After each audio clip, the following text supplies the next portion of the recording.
And a very good evening, Mark Levy. Good evening, everyone. Welcome to Brisbane. We're just having the New Zealand national anthem. We've just had the last post and a minute's silence here as our ANZAC ceremony in Brisbane on a magnificent ANZAC day in the Queensland capital. 31 degrees it was today here in Brisbane, down to about 20 at the moment. Perfect conditions for rugby league, but we will pause and take in the New Zealand national anthem.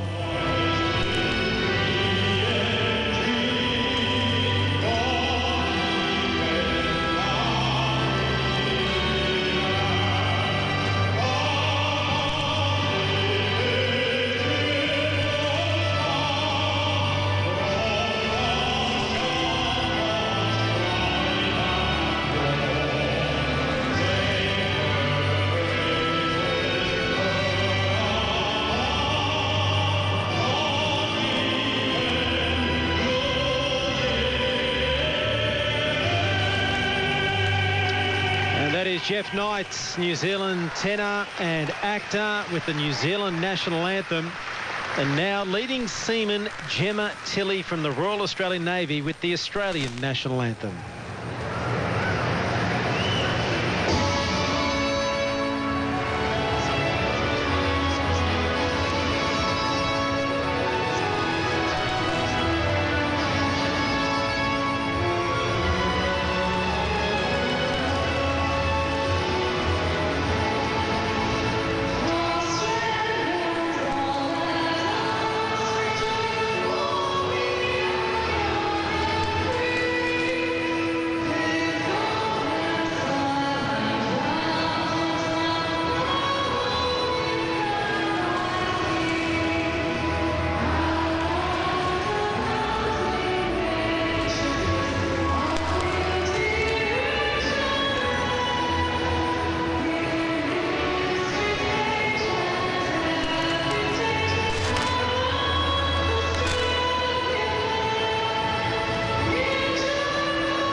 The Australian national anthem to round out our ANZAC Day ceremony here in Brisbane.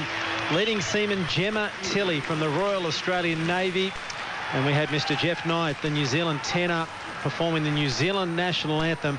Peter Basaltis, as I welcome you on this most special of Australian days and New Zealand days, of course, being ANZAC Day, and the players are just warming up after that ceremony, and spine-tingling stuff. Oh, it certainly is, Mark. Good evening to you and good evening, everybody. What a special day it has been as we commemorate the centenary of ANZAC Day. It has been a magnificent day from a rugby league point of view, right across the afternoon with great games played, and now we've seen 5 very moving ceremonies as well. This one a little bit different, a little bit more special for one of the players involved, as we've seen members of the armed service lead out the players onto the ground right across the NRL today. But we had Adam Maguire as part of the troops out in the field today, the father of Josh Maguire, who served in the Australian Army for some 28 years. So it would have been a proud moment for the Maguire family. And we should go through the changes too to the sides. There are changes in both sides. The big news that Justin Hodges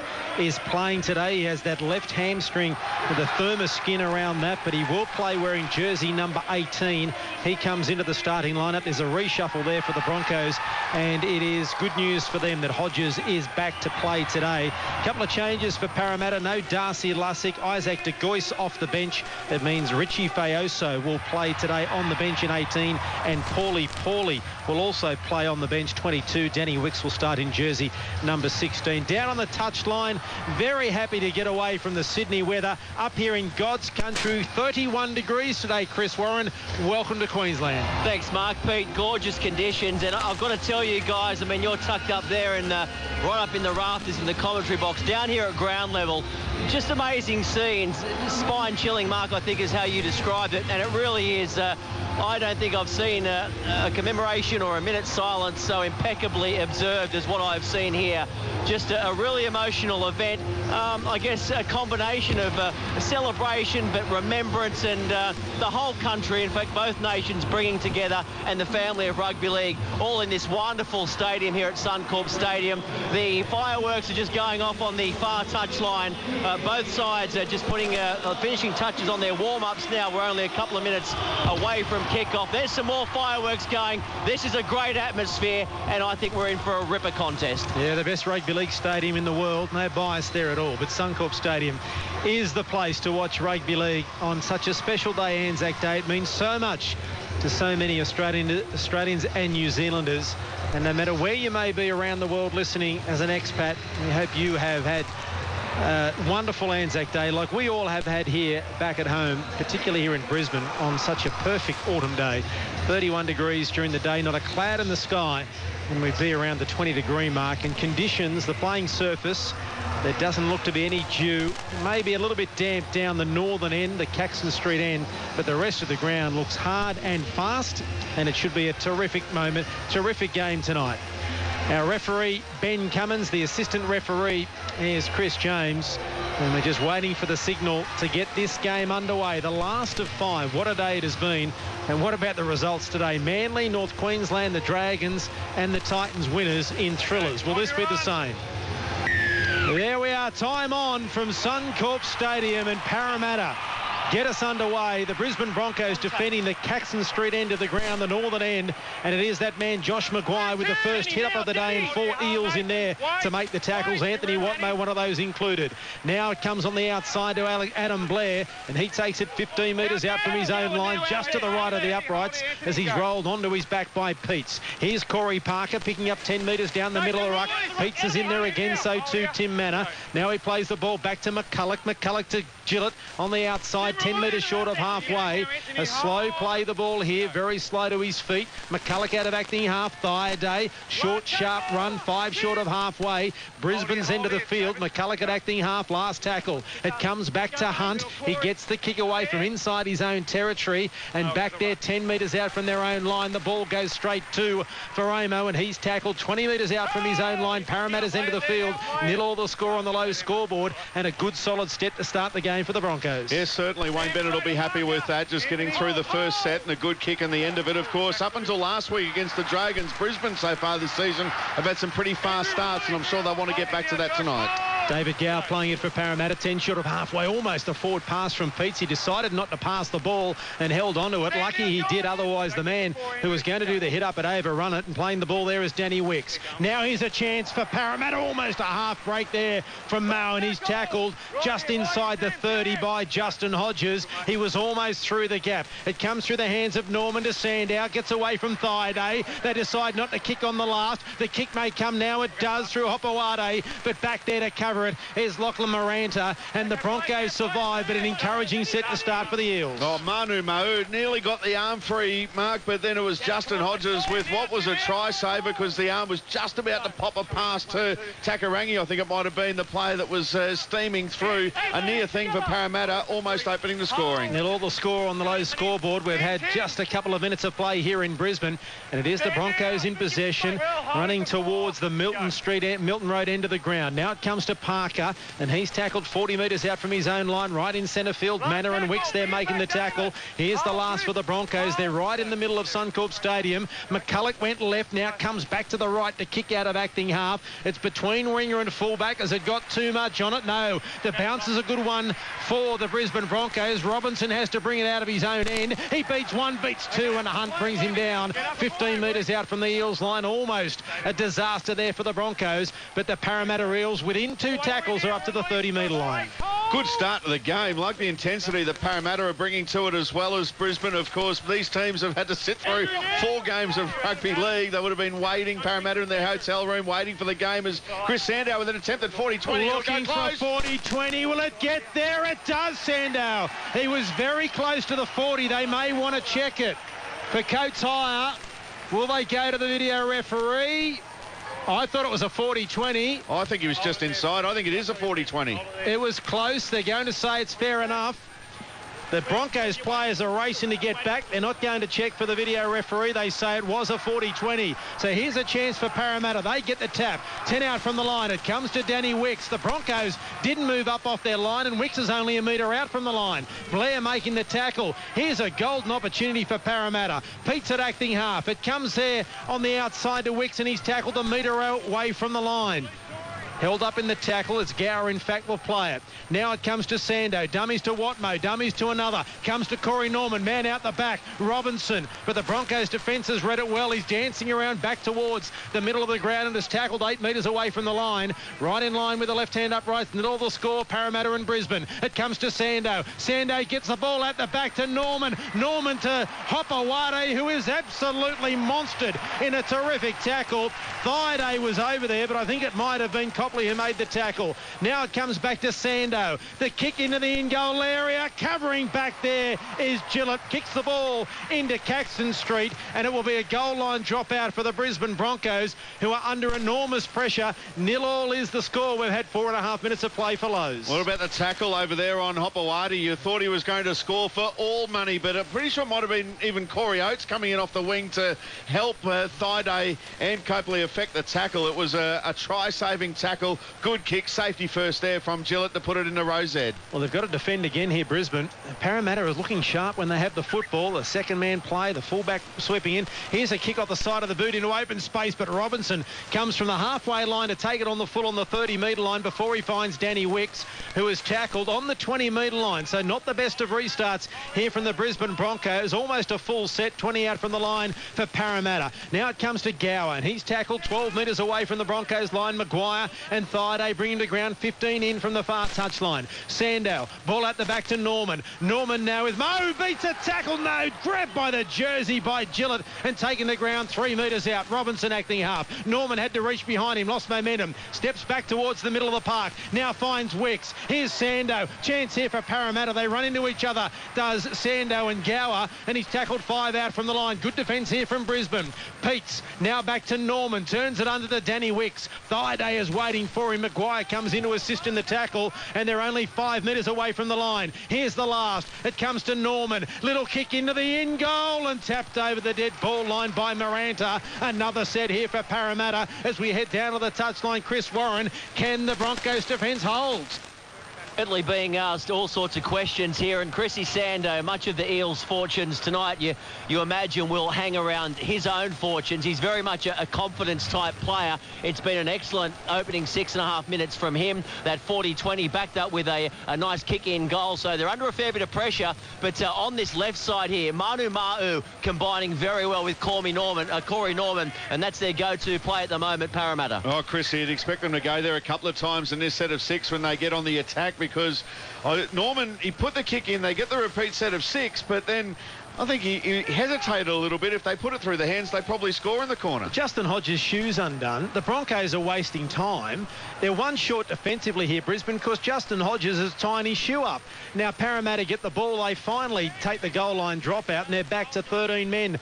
The Brisbane Broncos. A little bit of gamesmanship there from the Broncos, wasting time, knowing that Hodges was doing his shoe up. Playing the ball is for Ramo. The winger is only 5 metres away from the line. Having to wait for it there was Tim Manor, and he is tackled now 8 metres out, trying to get the pass away, but wrapped up by Maguire. Around the legs there was the number 6, Anthony Milford, as well. It comes out to Sando. Sando to Norman. Back Ma'u on the inside, straight through the tackle of Thaiday, but Thaiday came up with a try-saver. It was Blair that missed him bad. Now Parker with the intercept of his own goal line. Was he offside? Parramatta say yes. The referee says no, and that's all that counts. The Broncos survive, but what about the tackle of Sam Thaiday? I thought Mel went straight past him, Mark. I think we all did. Everyone in the stadium did, but he just hung on. Andrew McCulloch got there as well. He had to have been at least a metre or 2 offside. If not, you should sign him up the Australian athletics team.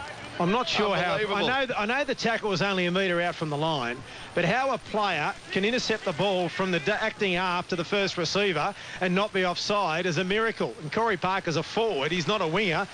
Now playing the ball as Thaiday. It's the last tackle here for Brisbane. They're 10 short of halfway. Comes back here to Hunt, deep inside his own half. He was 10 metres back. That's a high spiralling kick. Robinson can't get there. It's into the in-goal area. He brings it back out into the field to play, and that's a good set from Brisbane to get down the other end of the field. 0-0 the score, 8 minutes gone for Lowe's. Yeah, you just can't believe that Brisbane hung on there. Parramatta, they probably just went to the middle of a couple of too many times there, Mark. If they'd gone out to the left where they had some numbers and Justin Hodges was worrying about his right shoe, then they probably might have scored the opening try of the night, but opportunity gone begging here for Parramatta. And he was still concerned about that shoe, Hodges, when the Broncos had the ball as well. Now it comes to Hopawade, who's tackled 5 metres short of halfway. Parramatta's into the field. 0-0 the score for Lowe's, and we've had 8.5 minutes of play. Now Watmo back on the angle, legs chopped away from him by Thaiday. 5 into Brisbane territory. Norman, first receiver on the last tackle, a high kick. Miranda 10 out from his own line, takes it comfortably. Couldn't get down there quickly enough, the chasers from Parramatta, but they bring him to ground 15 metres out from his own line, 15 in from the far touchline. 0-0 the score for Lowe's. Now look at some of these Broncos forwards just taking their time to get back after working overtime in defence early on in this game. They'll get a lot of confidence though that the scoreline is still 0-0.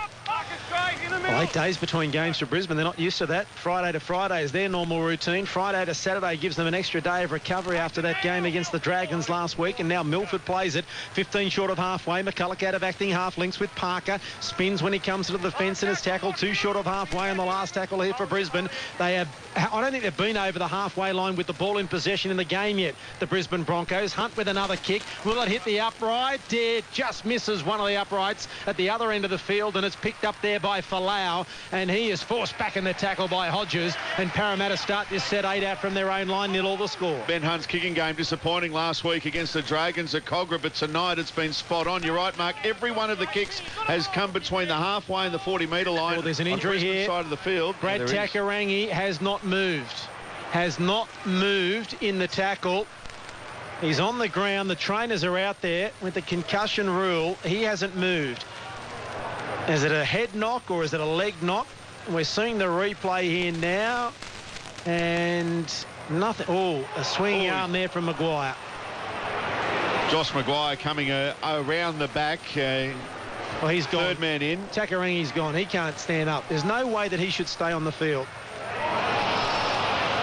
Josh Maguire, he knows. The Broncos know it's going to be a penalty. Let's get the referee here. Ben Cummins is going to speak with Josh Maguire. He's calling him over now. He'll be placed on report. Josh, you've hit him high. It's on report. So he's on report. He's still on the field, but Takarangi won't be. He's going to come from the field for a is he? He has to. He's not. No, he's not. He's staying out there. He didn't move. He did not move. And the trainer says he's okay. Well, he had the wobbly boot on there for mine. It wasn't a case of a player staying down, Mark. I agree with you. I think that he got up and he staggered a little bit. I'm confused at this, and he's still rubbing his head and shaking his head down to the touchline. Chris Warren, are we seeing things from up here? Well, it's the new interpretation, I guess, of the concussion rules, and we're all going to take some time to get our heads around it, so to speak.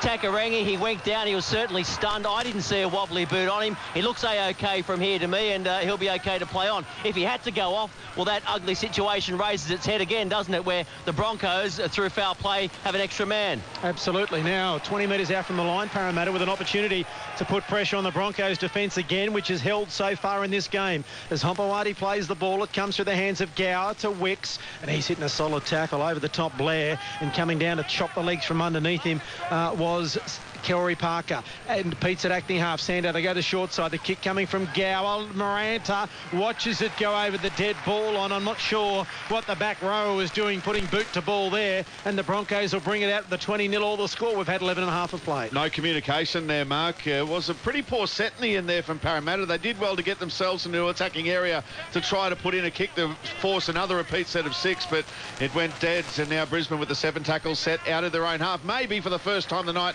they'll get into into Parramatta territory. With the ball in possession, McCulloch runs out of acting half. Here's Hodges with his first run from dummy half. Beats one, beats two, and they are into Parramatta territory with the ball. 5 metres, in fact, into Eels territory. McCulloch will play it. Now it comes to Maguire on report for a tackle on Takarangi. Hunt at Parker on his outside. Didn't give him the ball, but taken there by Gower. 38 metres out from the line. Now one referee saying play it, the other one saying not, and Ben Hunt looking around saying, what am I supposed to do? And the referee said play it. Now a penalty. Mark is not square, or someone offside, says Ben Cummins. And so the Broncos... They'll take the two here for sure. Oh, here's a blood for, just seeing on the big screen here, Jack Reed has got a nasty head cut. He's with the trainer. It's 30 metres out, 20 in from the far touchline. Corey Parker will take the kick at goal. He is. So it allows Jack Reed some treatment. But I suppose, you know, this is what the Broncos have been doing recently.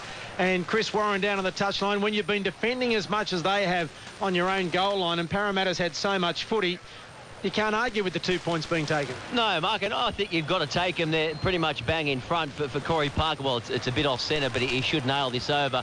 You talked about Justin Hodges. It was good to see his first run from dummy half there. He doesn't look, to me, to be 100% speed. Maybe he's going to warm into it. The problem with that boot earlier on, I think there's some new boots he's wearing. They're very, very bright. He'll never lose them. And Alfie Lang has spent a fair bit of the opening 15 minutes out there on the field with him. He's got a bit of roll of electrical tape in the back pocket, and he's strapped the boot up for Hodges, so it should be okay. You'd have to think the new shipments just arrived from Nike or one of the boot manufacturers. They're all wearing the new orange boots. There's about 4 of them out there tonight, 5 of them in fact, as Corey Parker strikes it, and there's the first points of the night. 2 points to the Brisbane Broncos, and they lead Parramatta by 2 points to 0. Thanks to Lowe's on the Lowe's scoreboard. 13.5 minutes of play gone. And it is Brisbane 2 leading Parramatta 0. And that is the first time tonight in, what have we had, 13, nearly 14 minutes of play, that the Brisbane Broncos have been able to get down the other end with the ball in their hand. And they come away with points. Yeah, they came away with something. Parramatta, they've done all the attacking. This is over the dead ball line and the fall. Did he have his foot grounded? Yes, he did. Ben Hunt was on the dead ball line. Caught the football, it was out on the full. For a moment I thought he may have had his foot in the air when he caught the ball, but the referee says no. Anthony Watmo was asking them to check it. They come back to the halfway for the penalty, but what a mistake from Chris Sando. Big mistake there, but well done, Ben Hunt. He probably didn't even have to touch the ball, Mark. It would have gone a metre or two over the dead ball line. Hasn't this game just changed complexion in the last couple of minutes? Here's Brisbane now, full of running with Thaiday. First attacking set for them for the night inside the 20. Thaiday plays it. Now it comes from McCulloch. Parker turns the ball on the inside to Maguire. He's 10 metres out, right in line with the left hand upright, the Milton Road end of the ground. McCulloch, it comes to Hunt, out to Hodges. Hodges with the ball. Reed for the corner. He gets it down, and the Broncos have scored. Brisbane, Jack Reed in the corner. The referee is going to check it. Jared, tackle 3, try, check the touchline, please. We're going to the video referee for Coates Hire, but Jack Reed with blood everywhere. He shouldn't be playing with that jersey. There's plenty of claret on that. I think he scored. I think he got it down before the corner post went. I don't think there is any doubt about this try whatsoever. The big dive, the big reach, and down just. There was inches in it, but for mine it was always a try. The first attacking set of the night they've had, the Broncos, and they come up with a try. They do come up with a try. It was beautiful ball work. The foot is over the touchline, but it's in the air. He plants the ball down, and that'll be the first try of the night. You would have thought a few minutes ago the first try of the night would have come to Parramatta. It's going to come to Brisbane. Decision coming now. Here's the decision for Coates Hire. It is a try. Jack Reed gets the try, and it's his first try of the year for the England international. And the Brisbane Broncos on the low scoreboard lead by 6 points to 0. And it all came on the back of the ball being kicked out on the full from the restart by Chris Sando. You just can't make mistakes like that. Brisbane, they got a good forward platform on the back of that penalty, and then just beautiful ball work out to the right, where they love doing a lot of their attacking. Hodges, he just knew all he had to do was set up Jack Reed on his outside, who opens the scoring tonight for the Broncos. Parramatta, you have a look at them down in the in-goal area. What will they be saying to themselves? After the first 10 minutes, it was all the Eels. They came up with nothing. And Mark, how often do you see it? A side does all the attacking, and then it's the opposition that scores. Well, they've been down there twice for a penalty goal and a try. The Brisbane Broncos points their last 2 sets. And as soon as Hodges got the ball, and this sliding defence from Parramatta inside their own 20, really inside their own 10, it was danger, danger, danger as Parker from the touchline just misses. As we head down to the touchline on the low scoreboard, it's Brisbane 6, Parramatta 0. But the Eels at the moment look a bit shell-shocked, Chris Warren. Yeah, they do. And as you say, Marco, not much possession in the opposition end, but they've come up with points at their second attempt. He's just in front of me at the moment, the captain, Justin Hodges. And, you know, he might only be firing on 85, 90% with that hamstring. But boy, oh boy, he's such a benefit out there. He always has so much time on his hands. And that was more his try than Jack Reed's, I think. It was just beautiful play from the centre. Some players just have a presence on the field, and you watch what Hodges does, and that distracts the defence a bit because you're wondering where he's going or what he's going to do. Will he throw the dummy? Will he throw the pass? Turn one back on the inside? He's got great hands, Justin Hodges. We all talk about his strength, but he's just got great hands, does the simple things really well. Sloppy play the ball from Parker, but here's a good run from Thaiday. Taken by Watmo, 8 metres short of halfway. Brisbane's into the field. McCulloch out of acting half. Milford now takes them on, but taken there by Gower. 5 metres into Parramatta territory. Quick play the ball. No markers there for Parramatta. Comes back to Hunt. Most of the chasers are in front of the kicker. Reed may not be. Parramatta take a player, Maguire, out as he chased through. Not illegally, though. They just ran into each other and in front of the kicker. There was so many of them, Peter Basaltis. That is a bad penalty for Brisbane to give away. And that came, Mark, from the fact that there was a sloppy play the ball from both teams, in fact, defensively for Parramatta. And there was a bit of a delay coming back, the ball coming back to Hunt for the kick to be put in. And so the Broncos chasers got their timing wrong. What about this for a touch finder for the Eels? They found 40 metres and they're into Broncos territory by 10 as Takarangi takes the tap. Well, he didn't. He went through the motion. He's lost the ball. Yeah, he's lost it. Well, so he should have been, because if that was nowhere near a correct restart. I mean, he came through and waved the ball like these new wave cards over the little machines in the shops. That's all he did, pay wave. He did a pay wave of a restart with a tap. He should have been called back, and he lost the ball anyway. That happened right in front of you, Chris Warren. Did Brad Takarangi get anywhere near touching that? Mate, you know what it looked like? It looked like a pay wave with the Steeden. You know those cards that you wave? Hello. Anyway, he looks okay, Takarangi, regardless. He's got his thoughts together. You know, Chris, what it looked like? Pay wave. Milford with the dummy, taken there by Gower. Only 30 metres out from their own line here, the Broncos, but Milford a couple of times has looked dangerous around that ruck area.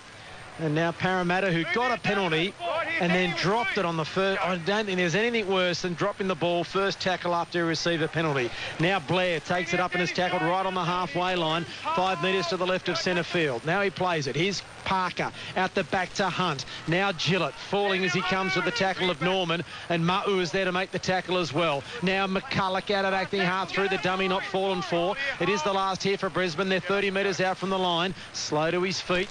Oh, it went the wrong player. Maguire on the last tackle. Why would you throw to the ball to a front rower on the last tackle? Then it had to go back to the other side of the field to Ben Hunt, who was absolutely monstered straight away from Parramatta.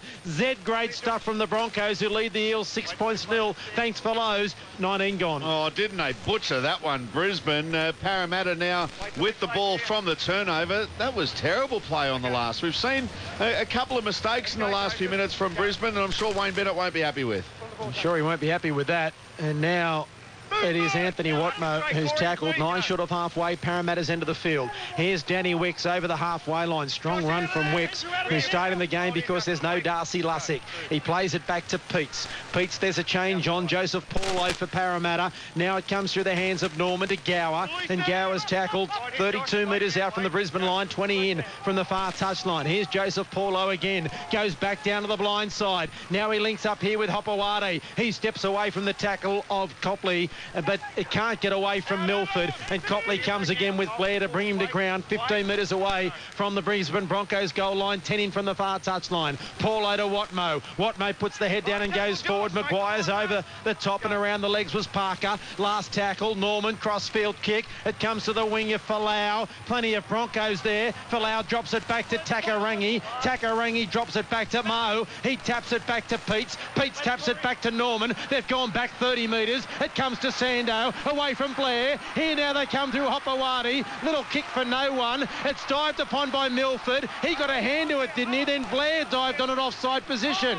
The referee said no, it mustn't have been touched by Brisbane, and so the Broncos have come up with it through Blair. The Eels fans don't like it. They don't like it. There's a group sitting in front of us, Mark. They're booing, and what they should do too, because I thought for the life of me that Anthony Milford had a play on that ball, and Adam Blair was in an offside position. Now they can see a penalty. Yeah, Brisbane with the penalty. Having said that, Salty, we are 3 miles away from the action in that far corner, but it did look like it from here, but the referees were there and said no, play on. But it was a sloppy end of the set for Parramatta. The kick was never going to be any good to the wing of John Folau. There was 3 Broncos waiting for Folau to leap high and take it and tap it back. And now all of a sudden, in the blink of an eye, concede a penalty, and the Broncos are starting a set 40 out from the Eels line. They lead by 6 points 0 for Lowe's, and we've had 21 minutes of play, and here's another penalty conceded by Parramatta. A couple of soft penalties too for mine that have been conceded, and it was Danny Wicks there conceding the penalty, and they're going to take the shot at penalty goal here. Wow, this is I mean, we've seen this from the Broncos this year, and this is obviously the philosophy, but there's a bloke just to your right, Chris Warren, who's wearing a blue shirt and about to run out again for the Brisbane Broncos. His name is Alan Langer. I don't think in his career as skipper here at Brisbane, Alfie ever pointed to the post to take a penalty shot at goal. No, you're right, mate. I didn't see him shaking his head at that decision, but I reckon he would have done anyway, but maybe that's the way they are deciding to go.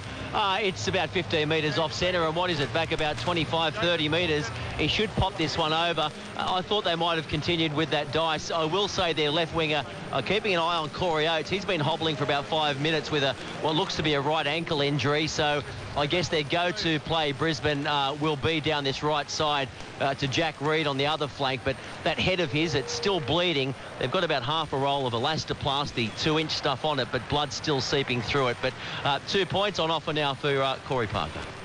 Nothing against them taking the kill. All I'm saying is the change in philosophy is quite... It's stark, isn't it, really, as Corey Parker does add the extra 2.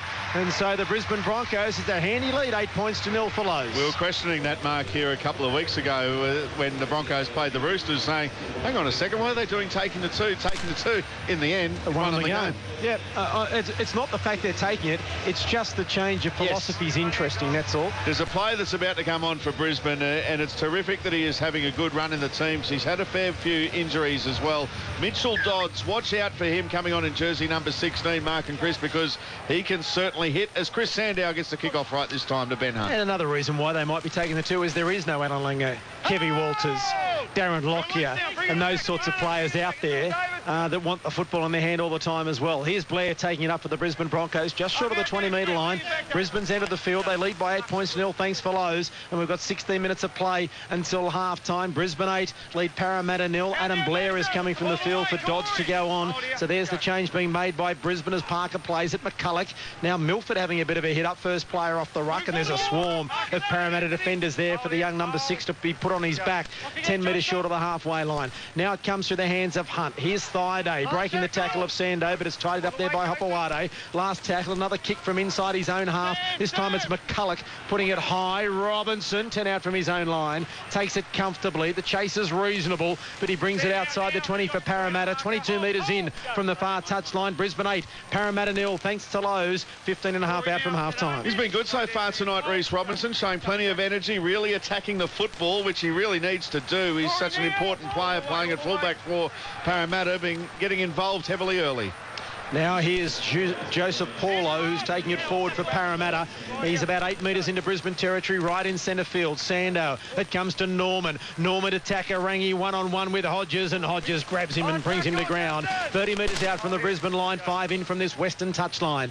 Cuts out Mahu to give it to Sando as the acting half. It's a high-floating bomb here. Maranta does well. That was one of those really, and a high tackle, another penalty conceded.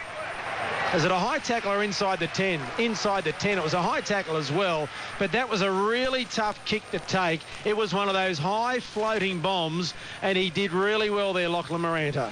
Yeah, he did certainly very well, Mark. Isn't he safe under the high ball? Has been when he's played most of his career at Brisbane on the wing. He's the club's third or fourth choice fullback at the moment. He's playing there by necessity, the injuries to Darius Boyd and Jordan Kahu, but he's doing a fine job. Corey Norman called offside, and so he should be. He was well in front of the referee hands. It comes on the outside to Copley, and he has tackled 5 into Parramatta territory. I'm not sure who got the pass away on the inside, but it was terrific hands under pressure as now they take it forward again. Another change. Corey Parker off, Jared Wallace on. They're 30 out from the line here. Milford does his little dance out of acting half. It comes to Dodds. Good tackle. Mahu brings him to ground. 20 metres out, right in front of the left-hand upright at the Milton Road end of the ground. It comes to Hunt. Hunt out the back here, hands Miranda, Hodges hands, Reid for the corner, Reid back on the inside forward pass. The tap, Gillett scores the try, what he thought was a try. Corey Norman, an old teammate, standing there like the referee saying to Matt Gillett, sorry mate, forward pass, and I think the referee's got it right. I think they have, Mark. It was a little tip on there from Justin Hodges that might have just floated forward. Here we go. Oh, no, hang on. I think it was the one before that. The one before? I think it was earlier. I think it was an earlier one. He's having a word, Justin Hodges. Justin Hodges is asking whether it's mine. I thought the one before was possibly more forward than the Hodges tap on. Well, the Justin Hodges tap on went about half a metre back. Time off here for the referee. That's because when the try was, the no try was scored, the ball was kicked into the grandstand. That's right, so. There's no ball. Oh, there's 2 balls on the ground now. Just while the scrum's being packed, Mark, got a message from Tony Joseph, who's the director of the Broncos, who's listening to us from Gallipoli. So there's a big crew listening on 2GB.com tonight from Gallipoli. So good afternoon to all of those that are listening to us from there after, I'm sure, was very moving commemorations earlier today. Absolutely, and listen to that with interest this afternoon. It was terrific stuff as a strong tackle by Gillett forces the Parramatta attacker, this time Paulo, back a couple of metres. Now on the field is Terapo, and he's tackled 15 metres short of the halfway line. Parramatta's end of the field. They've got nothing to show for their efforts at the moment. The Eels 40-20 chance here for Norman. Reid has it covered, and he gets it 5 out from his own line. Now he takes it towards Corey Norman, the kicker, 20 metres out from the Broncos line. He's met in solid defence, but it is Brisbane 8, the Eels 0, and we've got 12 minutes to go until half-time. That's follows. Really want to see, Mark, Parramatta just head to the left a lot more. Takarangi and Folau to test out not so much Justin Hodges, but Jack Reid, who hasn't defended a lot on the wing. Maybe they can find a way to expose them. We saw in the previous set of 6 that Sandow and Norman got on the left side of the field together, linking up. I'd expect we'll see a lot more of that. Yeah, I wouldn't mind them going the other way too if I was Parramatta against Copley and Oates, 2 of the younger players as well. So there are opportunities there, and they are playing an expensive game here, Parramatta. It is the last tackle as Hodges is tackled. It comes back to Hunt, a high kick. This is another floater. Who's under it? Faramo does well. That's a good take. Another high floating kick. We've seen 2 very good takes, one by a winger, one by a fullback from opposite sides. A lot of people might not be familiar with the name Burita Faramo. He played for the Mackay Cutters up here in Queensland, went down to Parramatta last year and is a representative of the US Tomahawks. He played for the United States in the Rugby League World Cup. Parramatta in possession, 5 short of halfway. The Broncos lead by 8 points to 0. Richie Faoso was on the field. He was the man playing. There's a forward pass. It was a metre forward from Joseph Paulo. A knock-on, only a knock-on from Penny Taripo had the referee stop. But fair dinkum, Salty, we're right in line with that. That ball from Joseph Paulo, here it is again on the big screen. Half a metre. I'm wrong. It wasn't a metre. It was half a metre. It was still forward, and everyone missed it. But the knock-on saved the referee some blushes. Maybe he was that embarrassed to take the ball, Penny Tarapo. He just thought, I better knock this on because I just received it from a forward pass. But they were saved a few blushes there. The on-field officials, and Brisbane now get the ball 10 metres short of the halfway line. But then again, Mark, it's another mistake from Parramatta. I was about to say, I wish they'd pack this scrum. They take forever to pack scrums nowadays. But Chris Warren down on the touchline. Brad Arthur will be telling his players, no penalties, no stupid mistakes. Well, they just need to get the ball and complete their sets, don't they? Because at the moment, this match is certainly swinging in terms of field position the Broncos' way. And they'll start this set pretty much just inside their own part of the half. 5 short of halfway as Milford plays it. They haven't really been down the other end that much, the Brisbane Broncos, but they lead by 8 points to 0. When they get down there, they get points. Here's McCulloch out of acting half. Nathan Peets jumps over the top of him to bring him to ground. 30 metres out from the line. Here's Maguire. Another chance here for Brisbane. Every time they've been down here, they've come away with points. Shows you how often they've been down here. 3 times. They go right, they score here. 8 points to 0. They go to the right. Bad pass, though, to Hunt. Had to wait for the footy. Throws the dummy. Taken to ground by Ma'u in about 19 metres out from the line. Here is the last tackle. So the halfback's playing it. It has to come to Milford. Milford to the line. The little grubber, Reid. He's lost it forward. That should be a changeover. No advantage to Parramatta. That's how the referee rules. He'll bring it out for a 10 by 10. And Jack Reid had a chance there, but the ball just bounced too high. The left side of Parramatta's defence so slow to react. They had 3 cracks at them there. Brisbane down the right. In the end, it was the kick that, just as you say, Mark, just went out of reach there of Jack Reid's, and then it touched his fingers. Knock on. Parramatta survived, but only just. I just wonder whether Parramatta are trying to play a little bit too expansive and not trying to go through the middle a little bit more. I always have felt that Brisbane a little bit vulnerable with teams that attack them in the middle of the ruck, ruck after ruck after ruck, and then go a little bit wider. Especially, too, when you see who's defending out here on the right for Brisbane, just off the edge. You got Gillett and Hodges as Sandow sees an opportunity out to the right for Parramatta. Hopewadi, ball knocked down by the Broncos. This will start the tackle count again. It does. Now there's a knock on both ways. Sam Thaiday. And then Broncos. Good scrum over here. Well, we said Parramatta first. No. No, they've got that wrong. It can't be a Parramatta knock on first, surely. Okay, let's go. No, they're signalling to a Parramatta loosen feed. The pass from Hopewadi was knocked down by Corey Oates. Then it did come off the hand of Beretta Farimo. So they got it right in that respect, and it will be a loosened feed here for Parramatta right on the halfway line. How long we got to go to half-time, Salty? 8 minutes out from half-time thanks to Lowe's. It is the Broncos 8, Parramatta 0. This is a critical set here for Parramatta. If they can't score, they are close enough to get an attacking kick in to try and force another set. I'm sure one of the referees did say Parramatta then Brisbane, but yeah, they got it right in the end. And as you say, Mark, really important set of 6 here. They've got to go back to the basics, Parramatta. Norman turns the ball back on the inside. That looks like it's Terapo, the number 17, playing the football. Now Pete's out of acting half. Norman to Sando. Here's Hopewadi, ball to Robinson in space. Milford to beat, and Milford comes up with the tackle. 15 metres out from the Brisbane Broncos line, 5 in from the eastern touchline. Going out of acting half down a very short blindside for Ramo, and he's tackled by Thaiday, 5 away from the goal line. Here's a chance for Parramatta. It comes to Paulo. Now Sando sweeping it across field to Norman. Mo, the ball was behind him, lost his momentum, and tackled there by Gillett. Head into the chest by Gillett to slow him down as well.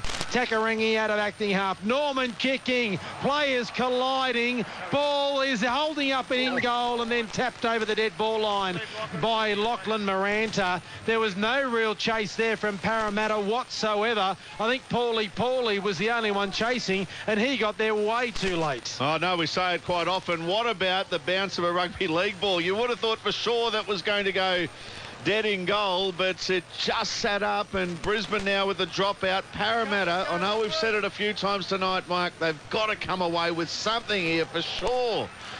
Have to. 8 points to 0, Brisbane lead Parramatta. We've got 6 minutes of play remaining until half-time on the Lowe's scoreboard as the Broncos restart. Maranta from under his own stick. Sando traps it with the boot.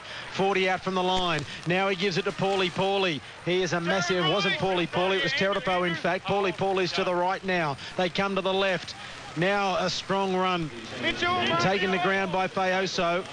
Inside the 20, Pete's out of acting half. Paulie the decoy. They go to the other side of the field now from Sando to Norman. He steps around one tackle and Jared Wallace sticks out an arm and grabs him and gets some help from McCulloch. They're only 5 out from the line. This is the damp end of the field. Sando taps it onto no one and Reid watches it go into touch. What was Chris Sando doing there? He tried to be the real smart play, the low percentage play, and not only did he tap the ball over the touchline, he's tapped it over the touchline 20 metres behind where he got a hand to it. Unbelievable. How do you, I mean, you described it, Mark, but how do you come up with a reason behind that play from Parramatta? Brad Arthur must be ripping his hair out in the Parramatta Eels coach's box at level 4 of the grandstand. He's just underneath us. He'll be very frustrated. And I was just about to say, before that play, they started getting things right. I like the way that Corey Norman ran the football, almost got through to score. Manu Mo nearly got through as well. They were doing some of the simple things right, then just let it all go. The pressure relieved from the Broncos after that error from the Eels at the end of the set. Down to the touchline, Chris Warren. And Chris, I think we've seen in the last 25 minutes or so why Parramatta haven't strung wins back-to-back. They can't string sets back-to-back. Well, Brad Arthur has said he wants to see more consistency from Sando, and they need to be able to build pressure. And I guess the word's composure. The Broncos look all the more composed, don't they, when they're in good field position as they attack now down that left-hand side. Yes, they certainly do. Anthony Milford hitting a solid tackle as he passed the football. He gets up limping as well. Here's Corey Parker back on the field, and Paulie tries to chop his legs from underneath him, picks up the fluorescent green boots of Parker and brings him to ground. It's the last tackle here for the Broncos. Hunt will get the kick away. 40 out from the Eels line. It's another high one. Faramo is under it. It's hit the head. It's come off the head of Dale Copley and gone back 20 metres. Milford has it. He throws it back here. Corey Oates is back to the 40. They're back to the halfway line. Lachlan Maranta throws it to Hodges, one side of the park to the other. Hodges over the 40. Back to Reid. Jack Reid now. Here's a chance for Brisbane if Reid could have got it away. He had Gillett on his outside. He didn't know it was the last tackle. It came off the head of Dale Copley, who didn't play at the footy anyway. It wasn't a knock on. It wasn't anything other than it couldn't possibly have been 6 to go. And they had a chance there, the Brisbane Broncos. Jack Reid didn't know it was the last, Mark. He got up and played the football, but the referee ruled turnover. What a piece of play. They managed to keep the ball alive, and if Reid knew it was the last, he had Gillett and Hodges on his outside. Brisbane bombing a try there. The ball went back 30 metres off the head of Dale Copley. Well, there's a stupid pass being thrown by Takarangi. He's thrown it to Justin Hodges, who's knocked it on, but the pass didn't go forward first. The referee says knock on Hodges. It's going to be a Parramatta feed. Oh, well, Brad Takarangi, you better go and buy a casket ticket, fair dinkum, because that was Chris Warren down on the touchline. An absolutely ridiculous pass. Yeah, I agree with you. And Justin Hodges, unfortunately for him, it's gone against him. That's probably the second call that hasn't gone his way. There could have been a try given earlier on, but was deemed to have gone forward. But I reckon this young winger, and you can see Justin Hodges now having a chat to the referee, this young winger, all 118 kilos of him, John Folau, when he puts his head on his pillow tonight, all he's going to have visions of is his opposite number, Jack Reid, who really is asking plenty of questions of him tonight. They win a scrum, the Parramatta Eels inside the home. Here's Paulie straight over the top of Copley. He is a massive human. In the under-20s he was big. He's even bigger in the NRL now. You're extraordinary size, Paulie. Now they play it 30 metres out from the Brisbane line. Parramatta must score before half-time to give them something. I know they're only behind by 8. That's on the scoreboard. In game sense, they're not even on the park. Now Norman to the line. Here's Ma'u. They're only 8 metres away here, Parramatta. A golden opportunity. Hunt made the tackle. 10 in from the western touchline. It comes to Norman. Takarangi just catching pass. Stand still and you do something. And Takarangi offloads now back to Robinson. Robinson across field looking to link with someone. He does. Tatapo is tackled. 5 out from the line. Last tackle right in centre field. They go to the right. Sando out the back to Norman. Here they are over in the corner. Will Hopewadi scores. It had to come. There was a decoy play and Hopewadi strolled over, but once again involved Corey Norman. Parramatta score. Brisbane 8, Parramatta 4 with a kick to come. And Mark, they didn't do it by throwing any trick shots. They played good, simple rugby league in that set of 6 there. Parramatta saw they had the numbers, waited up. Beautiful pass in the end there by Corey Norman. to send Hopewadi over to score the try. The Eels, they're back in it. They were never really out of it, as you say, Mark, by 8 points down, but they needed to go into the sheds at half-time with something on the board to show for all the field position they did have, particularly early on in the contest. They get the try, and they're right back into it. They'll have a bit of confidence going into the sheds. On the low scoreboard, Brisbane 8, Parramatta 4 with a kick to come. Mitchell Dodds gets up limping after that series of plays there. He's got the right knee very heavily strapped, and he gets up limping. I don't think he's any good at all. The interchange player for the Brisbane Broncos, so concerns there. A player you mentioned, Peter Basaltis, has been just beset by injuries in his career, and he is limping quite noticeably on a right knee, which is very, very heavily strapped. Chris Sando from the far touchline with an opportunity here to narrow the gap. He's on the eastern touchline, 21 metres out, 10 centimetres in from touch. Big kick as the clock winds down. This will be the last play of the half. Inside the final minute, Sando, right foot round the corner, kicker. He struck it pretty well off the upright and away. So he misses, and that will be the half-time score thanks to Lowe's. The siren hasn't sounded yet. The players are walking off. The referee goes back to halfway, and there is the siren. So at half-time on the Lowe's scoreboard, it is Brisbane 8 leading Parramatta 4. And we will talk about the first half for Tyre Power after the break, but it is one try apiece. A try to Jack Reed for the Brisbane Broncos. Corey Parker has kicked 2 from 3, while for Parramatta that try right on half-time to Will Hopewadi, and none from 1 for Chris Sando. Half-time here at Suncorp Stadium, the last of the 5 big games being played on ANZAC Day. It is Brisbane 8 leading Parramatta 4. We will take a break and come back after the break to chat about the first half thanks to Tyre Power. And the Blues are looking good here. It's been a strong start. Making a quick break down the line now. Hands off and looks to pass inside. Double pump, finds a gap. Oh, they're through! That's a try! Oh, that's incredible stuff from this young side. This game isn't what it used to be. It's better than ever. And now CrownBet offers the next evolution in online sports betting with the most advanced wagering platform. Join today at crownbet.com.au. The game just changed. Gamble responsibly. Hello, I'm Ray Warren. If you think first-class legal representation is just for the elite, think again. Brydens offer unmatched representation for everyday Australians like you and me. Brydens are the professionals who specialise in simplifying the process and the jargon so you feel confident with every play. Plus, their no-win, no-fee policy and first free consult makes their expertise available to everyone. Don't settle. Get the best lawyers on your side. Call Brydens, 1-800-848-848. Protecting your future. Sydney's largest markets are now even more convenient with the new Paddy's Markets app.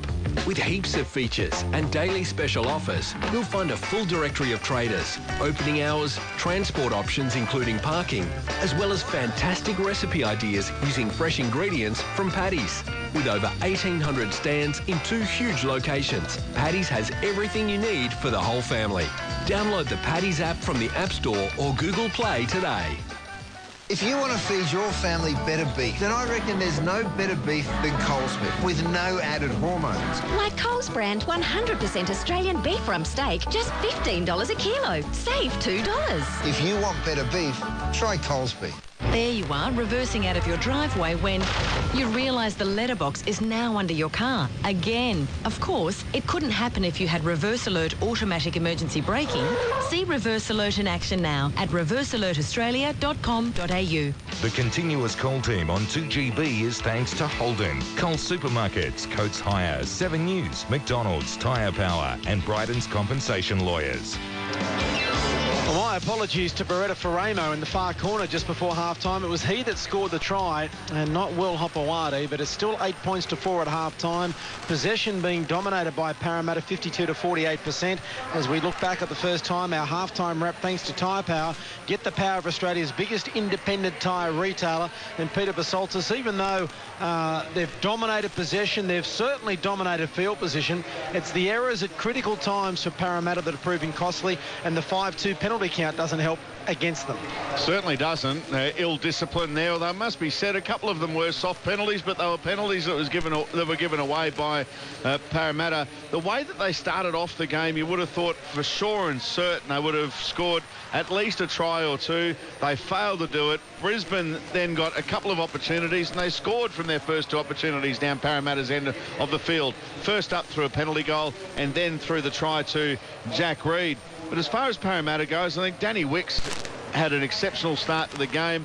20 tackles in the first half, getting involved as well in running the football. He's had plenty of touches, has Danny Wicks, during the first half of the game. Manu Ma'u looked dangerous as well. David Gower busy. Anthony Watmo acquired his start to the game hasn't been as involved as he normally is. I think Parramatta lost their way. They did get a good start from Wicks. You know, Gower was doing some good things as well. They certainly just seemed to get away from taking the ball up the middle of the ruck and trying to get the Broncos on the back foot. I think they just tried to go a little bit too wide too early through Norman and Sandow and giving Takarangi the ball. I would have kept it a little bit tighter and worked those Broncos forwards over in the middle of the ruck a bit more, because I always feel as though that's where teams don't tend to play the Broncos enough, up the middle of the park. Well, saw back here in round one when South Sydney did that. They just kept turning it up on the inside, wearing Brisbane down. And then Brisbane just fell away in the second half. They had nothing left in the tank, and South ran away with it. We've hardly seen a side do that against Brisbane for the 7 other games that we've had so far, including tonight. They've certainly been in good form, the Broncos, coming off the loss last week against the Dragons. But as we speak, is that Mitchell Dodds doing a little bit of a fitness test out there on that knee? Let's hope he's okay, because he has had plenty of injuries, and he could be one of the real hardest hitters in the game.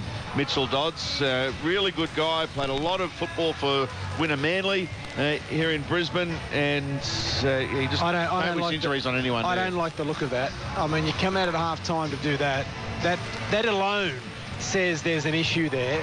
And he just doesn't, he's not carrying himself as he runs up and down the touchline of someone that is happy with the way his knee is. He's limping when he's walking. He's not stretching out. He is stepping from side to side. But I'm sorry, it doesn't look good to me for Mitchell Dodds. He's not holding himself with an air of someone that feels as though he's right to go. And he's with the trainer at the moment, the physio. The doctor's there as well. They're looking at the knee without strapping. They may well be, although he seems to be limping to me on his right leg, to me, but I'm not a doctor. No, he's looking at the right knee now. He's just saying, I think he was trying to compare how they both felt. But that's not a good sign for Mitchell Dodds for mine. He's limping off again, but that is a concern. That'll mean they're one down on the interchange if he doesn't come back. But having said that, look, you know, the Broncos have defended well. I mean, Parramatta's held, and most of Parramatta's possession has been at the Brisbane Broncos end of the field. Yeah, because they've had the couple of penalties that they did get, Parramatta. They marched down into Brisbane territory. They had a number of repeat set of 6 as well. Failed to convert right up until just before half-time, as you said. Burita Faramo getting that try, so at least Brad Arthur has got something to work with his team at the break. Given the way that they scored that try by playing simple football, there were no flick passes, no look passes, anything like that. It was a clear case of the two halves looking up, seeing the numbers and playing to the numbers and scoring the try. We will take a break here from Suncorp Stadium. Half-time on the low scoreboard. It is Brisbane 8 leading Parramatta 4. Winners earlier today, Manly over Melbourne, North Queensland over Newcastle, St George Illawarra over the Roosters, and the Gold Coast over the Warriors. A break and back with more with a continuous call team. I'm Mark Braybrook, Peter Basaltis and Chris Warren, live from Suncorp Stadium in Brisbane. Celebrate Mum's special day at Castle Hill RSL. Swing into the Mother's Day weekend with David Campbell, Friday, May 8. On Mother's Day, enjoy lunch or dinner at the Courtyard Restaurant, Jin Yan Asian Cuisine or the Rib Factory. All mums will receive a complimentary glass of Yellow Glen Yellow and go into the draw to win an Event Cinemas Gold Class experience for 2. There are 10 to be won. Make Mother's Day a day to remember at Castle Hill RSL. See castlehillrsl.com.au for details. Buying tyres online may sound like a great idea. But what are you really buying? Don't gamble with tyre safety. Get power! Before you even think about buying tyres online, get the power of expert advice from your local Tyre Power owner-operator. Visit tyrepower.com.au or call 13 21 91. If you're a tradie and need to hire a plate compactor or a portable generator, you need to know that it'll be delivered to the site and that it'll be on time. If you need it for Just a couple of days should do it. Or even at least a couple of months. You'll be backed up by round the clock support. Whether it's a landscaping job or powering the school down the road. From the smallest one you got, thanks, to the biggest you got. You can count on Coates Hire to make it happen. Coates Hire, 13 15 52. Let's make it happen. When it's on in Sydney, it's on with Accor Hotels. Come to the CBD for Vivid and make a night of it with Accor Hotels. Vivid Sydney is the winter festival of light, music and ideas. Free exhibitions, 3D mapped lighting projections, light sculptures and installations. Starting May 22, Vivid is not to be missed. Book early and save up to 25% at Accor Hotels with rates starting from $107. If it's on in Sydney, it's on with Accor Hotels. Book now at accorhotels.com/NSW. The continuous call team on 2GB is thanks to Holden, Coles Supermarkets, Lowe's, Harvey Norman, Crown Bet, Paddy's Markets and AAMI. Mark Braybrook, Peter Basaltis and Chris Warren with you from Suncorp Stadium, the last of 5 big games being played on ANZAC Day. And half-time on the low scoreboard, it is the Brisbane Broncos 8 leading Parramatta 4, and half-time thanks to Tyre Power. And it has been an interesting first half, this first half of action. Parramatta dominating possession, dominating field position, but it is the Broncos that lead on the scoreboard by 8 points to 4, a try and 2 goals against a try not converted right on half-time by Chris Sando. As we head down to the touchline, Chris Warren's been there or thereabouts in the dressing rooms. Chris, what have you found out at half-time? Well, I've been sneaking around from dressing room to dressing room, but you've got to understand that these dressing rooms here, they're at opposite ends of the ground, so it's quite time-consuming and logistically pretty difficult, but I've come up with a few messages from various sources. Wayne Bennett, very filthy, obviously, as we talked about, that they conceded points with less than 2 minutes to go in that first half, Brisbane Broncos. His key message was, let's just try and our goal line defence needs to improve big time. He wants to see more urgency off his own line in defence, not so much in attack. Other than that, he thought he was pretty impressed with the opening 40 minutes. Parramatta, Brad Arthur was telling his men that he wants them to ask a few more questions of the Broncos defence when they're in what they call good ball zone, i.e. within the 10 to 20 metre zone. So expect them maybe to throw the ball around a little bit more. You mentioned that injury, Mark, to Mitchell Dodds. That right knee, I think it is heavily strapped. I couldn't get any information from their medical staff, but as he walked off just beside me, Jaral Yao-Yi said to him, Mitch, are you okay? And the nod of the head or the shake of the head from Mitch indicated to me that it wasn't too good. So I'm not sure if we're going to see any more of him tonight. Yeah, he's had a horror run with injury. Yeah, that'd be a blow too, Chris. If Brisbane are without Mitchell Dodds, they do have the 2 fresh men, Frank Molo, and Cody Nikorima as well. So expect big Frankie Molo, who's someone you would have seen a lot of in the Holden Cup, Mark, over the years. Salty, in my 3 years of calling the Holden Cup, I called, I think, 2 Brisbane Bronco games. Oh, of course, because they play Friday nights. Yes. So, and one of those was the grand final last year. So, no. To answer your question. Okay, no. fair enough. I saw him once. Well, that's one more than many. Yeah. So, no, I haven't seen too much of him at all. But, look, Parramatta have shown enough enterprise with the football that they can win this game.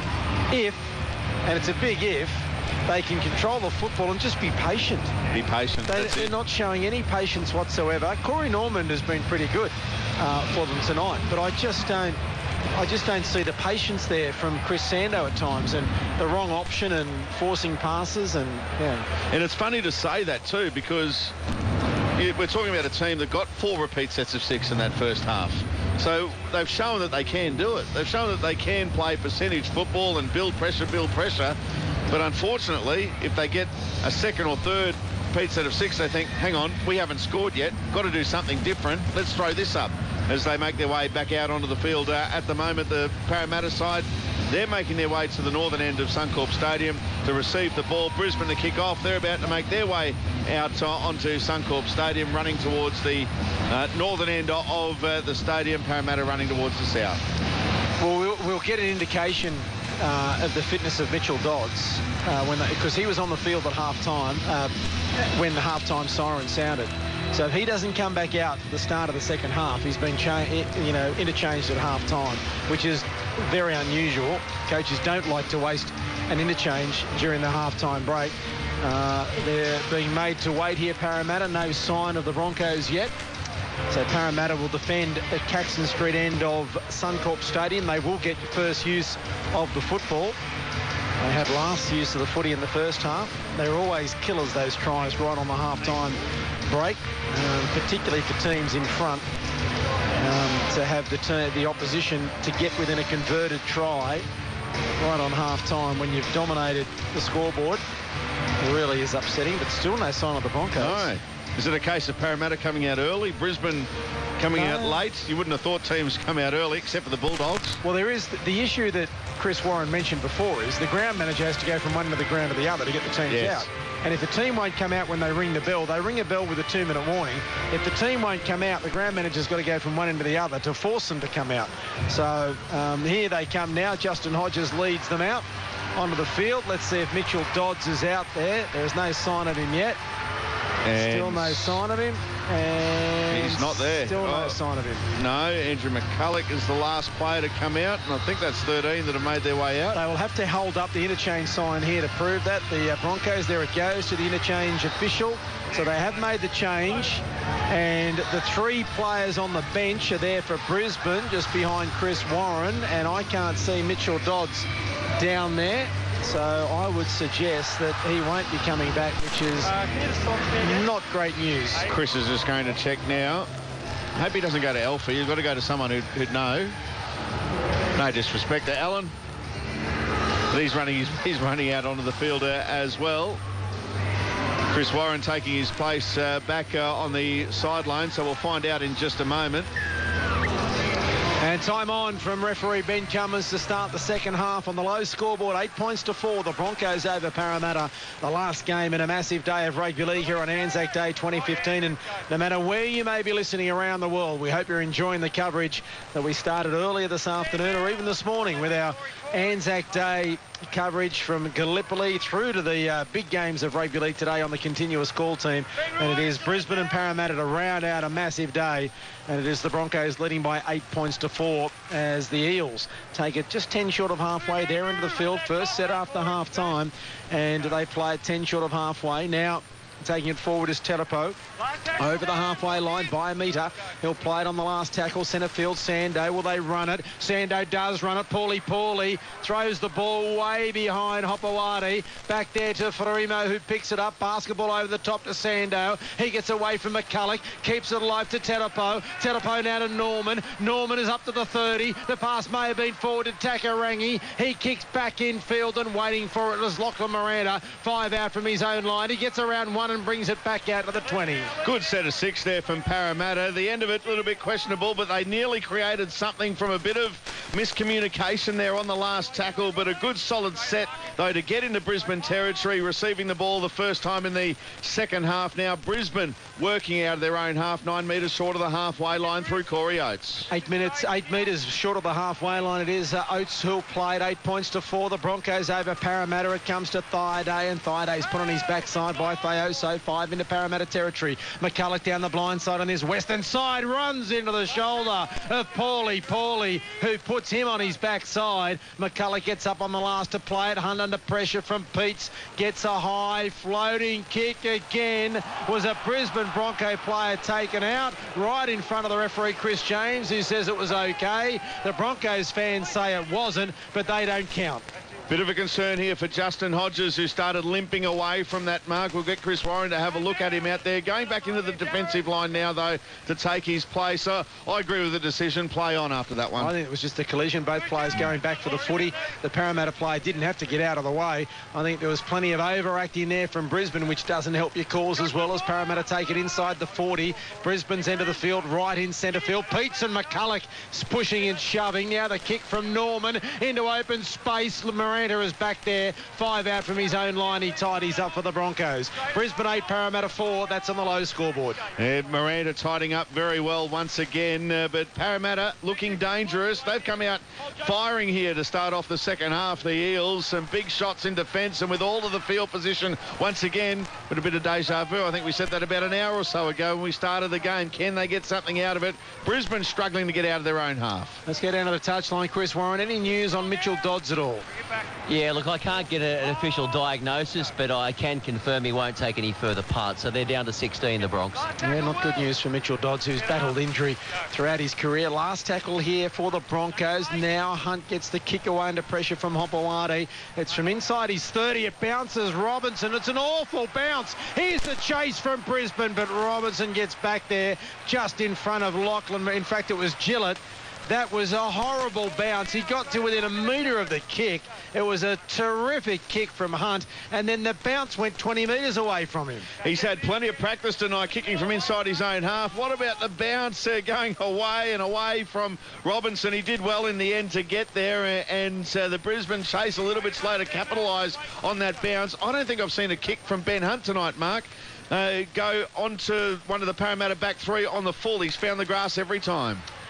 Hopewadi over the halfway line, tackled there by Milford. 10 metres in from this western touchline. He plays it a metre into Brisbane territory. Paulie offloading the ball. It comes to Norman. Norman then to Faoso. Flicks it back out to Norman. A chance here for Parramatta, but McCulloch shuts it down. He's 30 metres away from the line. Last tackle, Norman. Sando, little chip into the corner. Bounce important. It's a good one for Miranda, who runs into Sando, who makes the tackle. 10 metres out from the Broncos line. It's Brisbane 8, letting Parramatta 4. That's for Lowe's. 4.5 into the second half. And he's reading the play well, is Miranda.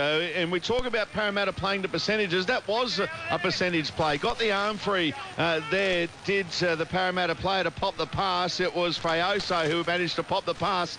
And they're showing signs here that they are sticking to some sort of a game plan, Parramatta. They've just got to remain patient with that margin still only 4 points. Well, once again, they're spending a lot of time down the Broncos' end of the field, but Brisbane's defending well. That's come off the hands of Parramatta. It went backwards. Farima got a hand in there and knocked it back towards his own teammate. So the Broncos have turned it over inside their own 30. This set starts on the 20 here for Parramatta. Now it's Farima who runners out of acting half and is tackled there by Oates, 10 metres away from the goal line. Milford in there as well.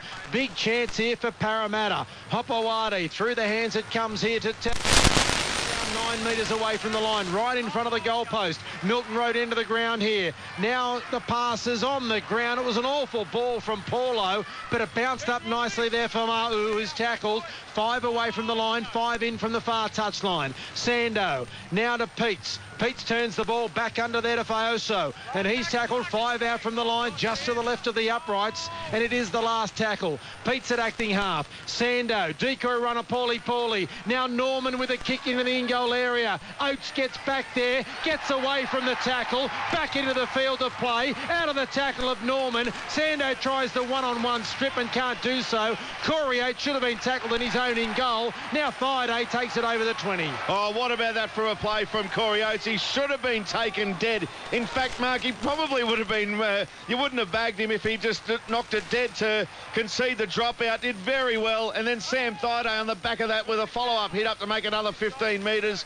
Brisbane survive an attempt at 40-20 here from McCulloch. He hasn't struck it well at all. Oh, it's got a good bounce on it, though. It's nowhere near the touchline. That was a massive play from Corey Oates, and then the run from Thaiday may have implications as well, because Chris Ryan down on the touchline. Parramatta remain making a change. It looks like Paulie's done some damage. Yeah, I don't know if he's done some damage to that huge frame or he's just having a... Here's a chance picked up here by Josh Maguire. The mistake from Parramatta, and Josh Maguire on ANZAC Day gets a try that will live long in his memory. Brisbane 12, Parramatta 4 with a kick to come. Oh, capitalising on the mistake. Front rower Josh Maguire.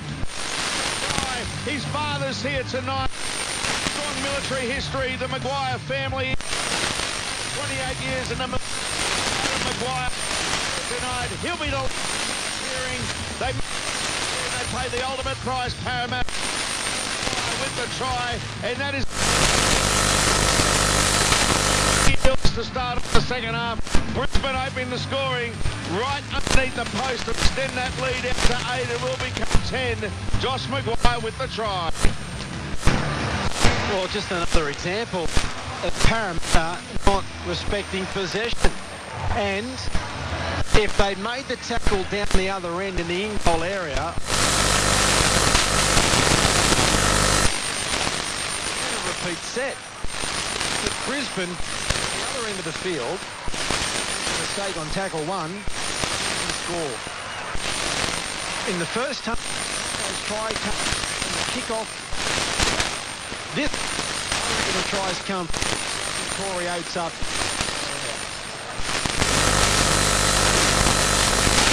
Big plays the game. Changed momentum there. Target just right in. There's a point to the Broncos in the last score, but in the second half. It's Brisbane now. We had 12 points to 4 lead. We head down the touchline. Mark, you're exactly right. Play by Corey Oates, get him out of the danger zone. It really did set them up for a big run with Foxday on the back of it. And then I turned my eyes away from it because I was having a look at the frame of Paulie under your instructions, and lo and behold, Maguire goes in to score. That was a Sando mistake, correct? The Sando, no, I think it was... spill it, Sando? No, I think it was Robinson. It was Reece Robinson that spilled it. And there's a driving tackle here by Parramatta. They need to spark something. Gower's back on the field. We haven't seen much of him in this second half since he was interchanged. We certainly haven't seen Danny Wicks for ages. Wonder when he'll come back, because he was the most impressive forward for Parramatta in the first 25 minutes of the game. As Thaiday plays at 20 out from his own line. Here's Milford over the 30, runs at Gower, who makes the tackle with Fayoso. 12-4 is the lead to the Brisbane Broncos over Parramatta on the low scoreboard, and we've got 9.5 minutes of play gone in the second half. Brisbane with the last tackle coming up just inside their own territory. Another player, Mark, you want to hear more of is Anthony Watmo as well. We haven't heard a lot from him so far. I don't even think he's out there, is he? I don't know that he's out there. I think Anthony Watmo's on the bench. If he's out there, I can't see him, or if he's out there, he's not doing much. Now, well, if he's not injured, he should be out there. Robinson takes the ball forward. I don't think he's out there. I'm not sure that Anthony Watmo is out there at the moment. And I can't see him. He's on the bench. He's pacing up and down. He's about to come on. He's pacing up and down the sideline. You don't see him interchange much at all. Certainly not at Manly. Now Pete's out of acting half. Here's a chance. Almost getting through the tackle was Penny Tatapo, but dragged to ground by Hunt. They're 30 out from the line. Takarangi swivelling in the tackle and put on his back. 20 metres out from the line. It's the last tackle here for the Parramatta Eels. It comes back to Robinson. Slow motion stuff. The crossfield kick is awful. Underneath it is Hopewadi. No, he's not. He lets it bounce. That was touched by Brisbane. It comes now to Gower. Who touched that? Someone touched it. Both referees said 6 to go. Corey Parker very slow to his feet after making the tackle. Who touched it? Hopewadi. If they touched it, it was inadvertent, but that still shouldn't start the tackle count if you don't play at the footy, but both referees said so. Now the ball comes on the outside here to Paulo. He's only 3 metres away. Peets goes into acting half. Sandoz to the right. They go to the left to Norman. Not a great pass. He's got runners with him. Fayoso put on his back, only 2 metres away from the line. Slow play the ball though here for Parramatta. It comes back to Norman. Run around. Across field they run. No one wants to go forward. Paulo is tackled a couple of metres away from the line. It's the last. Now into acting half. Sando. Ball back may have been forward. Norman. Pass pass out to Farimo, who gets a double. There was a pass on the inside that was forward. Chris James points to the spot. Couple of calls going against the Broncos. The crowd don't like it. The tackle count was restarted. Then I thought there was a forward pass, but the Eels are back in it. 14-8 with the kick to come, and Beretta Farimo gets a double. Well, Mark, first of all, we've just seen a replay of the 6 to go, and I can't see where Dale Copley was judged to have touched the football, but you got to keep playing. Parramatta certainly did that. At the end of the set of 6, there was a forward pass in there, but take nothing away from the Eels. They kept the ball alive. The pass from Norman out the back to Farimo. He grabs a double, and the Eels right back into the contest, making the most of their luck there. They shouldn't have had 6 to go, and then... I disagree. I'll tell you, thought it did touch his arm? If it touched it, well, whether it touched his arm or not, both referees said it did. But he made a play to go in to put pressure on the man trying to catch the ball. And if you do that and the ball then hits you, I believe that is 6 to go. I don't have an issue. Did it touch him? I'm not sure, but the referees were closer than I. Yeah, I'm not sure whether it touched him, but benefiting too from the call, no call coming in the forward pass, but take nothing away from Parramatta. Beautiful ball movement, and Beretta Farimo, he's been good tonight. The winger who's got his opportunity due to a couple of injuries, especially the one to Semi Radradra. And this is a big kick here for Chris Sandow. Once again from the touchline. This time on the opposite side of the field to the one he missed right on half-time, which hit the upright. He's 21 out, a metre in from touch. It's coming round, and there's 2 more from Parramatta. So Sandow narrows the gap. 14-10 for Lowe's. 26 minutes of play remaining. Down to the touchline, Chris Warren. He's a confidence player, Chrissy Sandow, isn't he? And let's not forget it was him that kicked that match-winning drop goal when they met here in April last year, their one and only contest. A contentious play there. I'm not so sure whether that touch was on. I do know that no one wanted to take that bomb. It must have had spiders on it or something, but it happened in exactly the same corner as the first half, where the Broncos were disallowed a try for what appeared to be a forward pass by Justin Hodges. But so those fans down in that corner there, they're seeing a couple of dodgy things unfold in front of them. It was an important call for Parramatta because it's just given them a little bit of a breath of fresh air here and a stronger run. We haven't seen a forward run like that for Parramatta for about half an hour, and it was a good run there from Terapo. He seemed to have a little bit more vigour, a little bit more oomph, as now Ben Hunt leaps high to try and make a tackle there on Mahu. And he brings him to ground 15 metres short of the halfway line. On the low scoreboard, Brisbane 14, Parramatta 10. We've got 26 minutes of play remaining here at Suncorp Stadium. Mark Braybrook, Peter Pasoltis and Chris Warren, the continuous call team, wrapping up a bumper day of rugby league on Anzac Day 2015. Norman will play it on the last. 40 out from the line, the Brisbane Broncos line. The kick from Pete Satt of acting half into the in-goal area. Miranda's going to have to play at it. Takarangi came through, and Miranda just got back into the field of play. He was casual there, Miranda. Takarangi putting a heap of pressure on the Broncos fullback, got back into the field of play. This is where you want to see the line speed from the Parramatta defences. There may be an injury. No, gets up, slow play the ball only, but you really want to see Parramatta aiming up here in defence, which is what they're doing. Tackle 3, Brisbane only 12 metres out of their line. Molo, who's on the field for Brisbane, has tackled 20 out from his own line. McCulloch out of acting half, long pass to Hunt, who dummied and then slipped over, and Gower monstered him. Terapo there to monster him as well. And the crowd, the Brisbane players wanting a penalty for not getting off the tackle player. The kick from the 5'8 Milford from inside his own 30 is taken 20 out from his own line by Robinson. There are changes everywhere being made by Parramatta, and players who aren't being changed here for Parramatta are really struggling to get back on side. They're in trouble here, the Eels. They've got players that can't move, Sanday being one of them, and someone, I think it might be Terapo. It is, in fact, Terapo has taken an age to get back on side. And he's been good so far tonight. Maybe he's just running out of petrol, Terapo, but an important one of those changes, Mark, that's just been made. Anthony Watmoe is onto the field here for the Eels. Where's Danny Wex? Get him out there. There's a forward pass, surely. The Broncos fans again throw their hands in the air. The referee says no as Mahu plays it. There's another one from Peets to Norman into the in-goal area. The kick over the dead ball line. Great patience there from Miranda. 20-metre restart here for Brisbane. They lead by 14 points to 10. Yeah, Jack Reed to take the tap from the centre of the 20-metre line. And are you a fan of the rule, the 7-tackle rule here from when the kick goes dead to get a 7-tackle set here now for Brisbane. It just changes the game. Not overly. I'm not a fan of racing back and taking, the pay wave tap kick. Restart properly, put it on the ground and kick it like you're supposed to. Then that's fine. It's got to be a battle between attack and defence, not just attack against a defence occasionally. Otherwise, there's no contest. Because you'll get this set now. Brisbane will be in a position you would think to get an attacking kick on the end of it after the 0 tackle to start off the set. In fact, they've got some numbers out to the right here, Brisbane. And they're tackled 35 metres out from the Parramatta line. They lead by 14 points to 10. It was Gillett, Hodges, taken by Takarangi. Hodges just throws the ball out the back.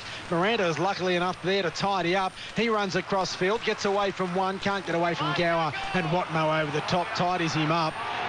And he's going to struggle to get to his feet here. The referee signals time off. Anthony Watmo tried to drag him up. I think he knows he might have copped him on there, Lachlan Maranta.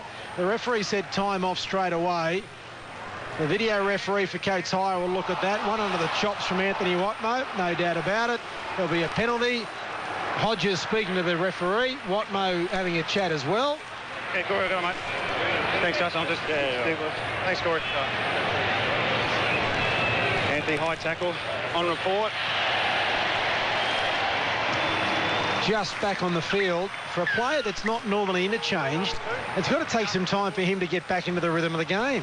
Especially too, Mark, when he gets back onto the field. Parramatta had a fair bit of momentum. He's got some tiring players around him. Maybe he thinks I've got to try to overplay my hand here to keep the momentum going, but he is an 80-minute player, Anthony Watmo. He's a representative player as well. Not too much in that high tackle as well. Just got him around the chin, as you say, but I don't think he'll face too many worries up until when the charge sheet comes out on Monday afternoon. But an important kick here for Corey Parker to turn this lead from 4 to 6. He's right in front, 29 metres out. This is the third penalty goal attempt for Parker. He's already kicked 2, and so that's a converted try. You kick 3 penalty goals, there's a converted try.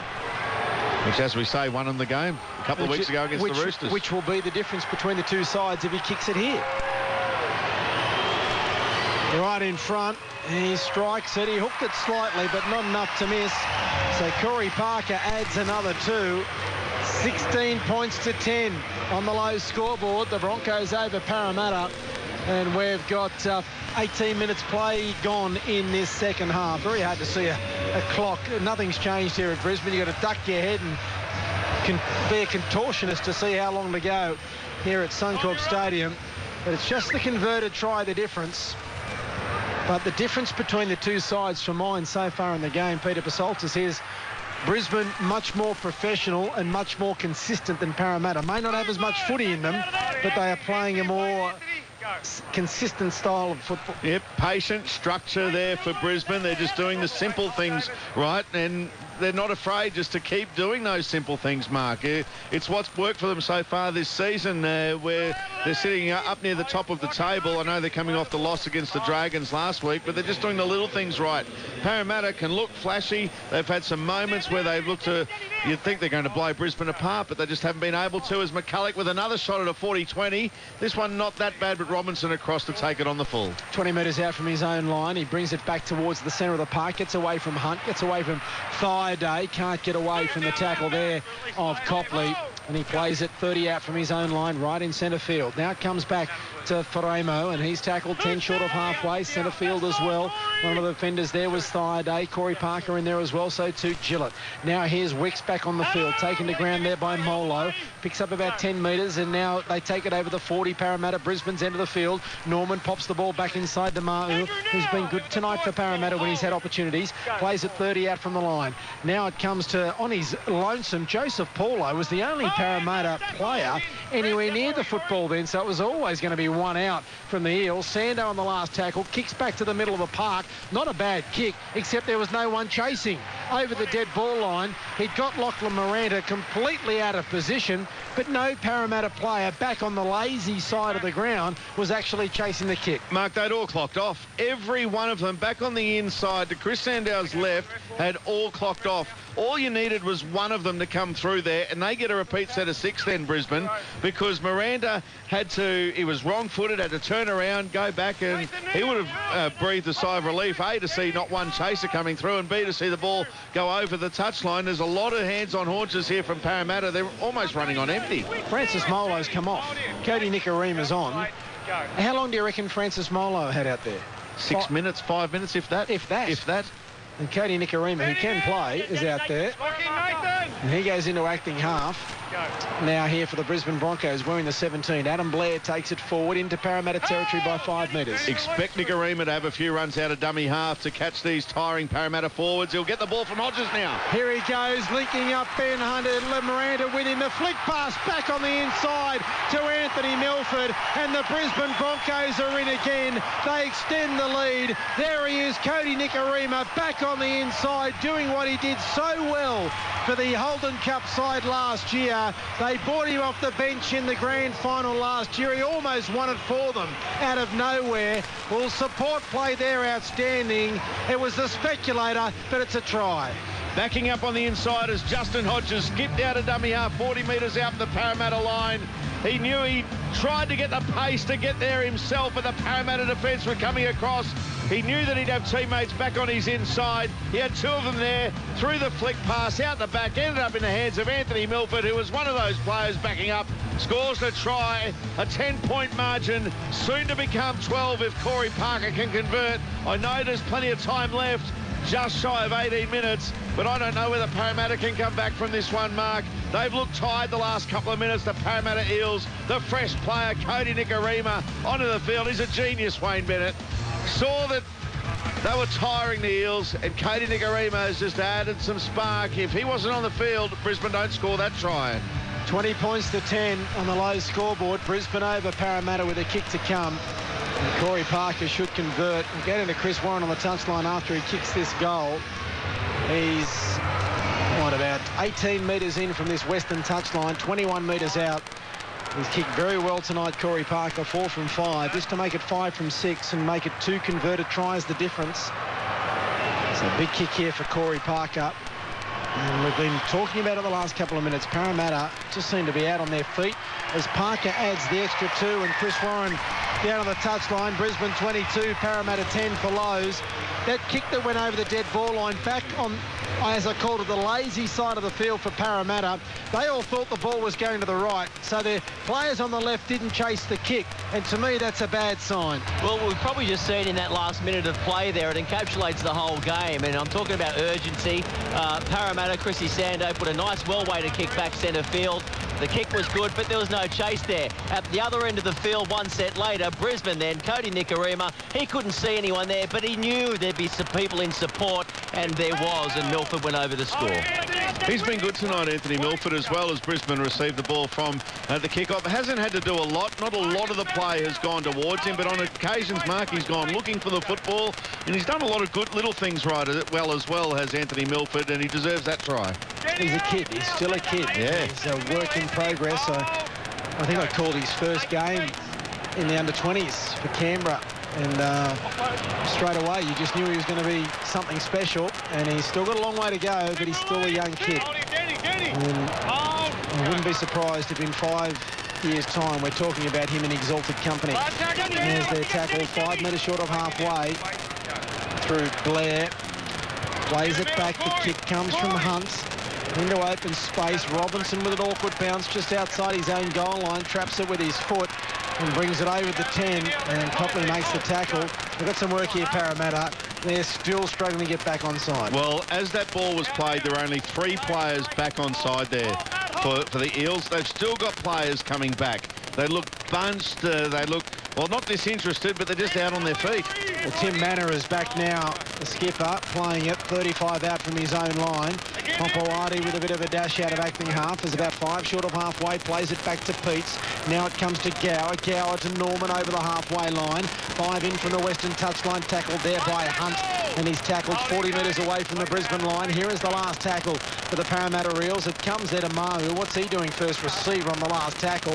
Sando gets the kick high. It's a tough one here for Miranda, who takes it well and brings it 10 metres out from his own line before he's met by the Parramatta defence. Hasn't he been rock solid tonight at the back for Brisbane? Lachlan Maranta just handling the Norman and Sandow. Oh, here's a high shot.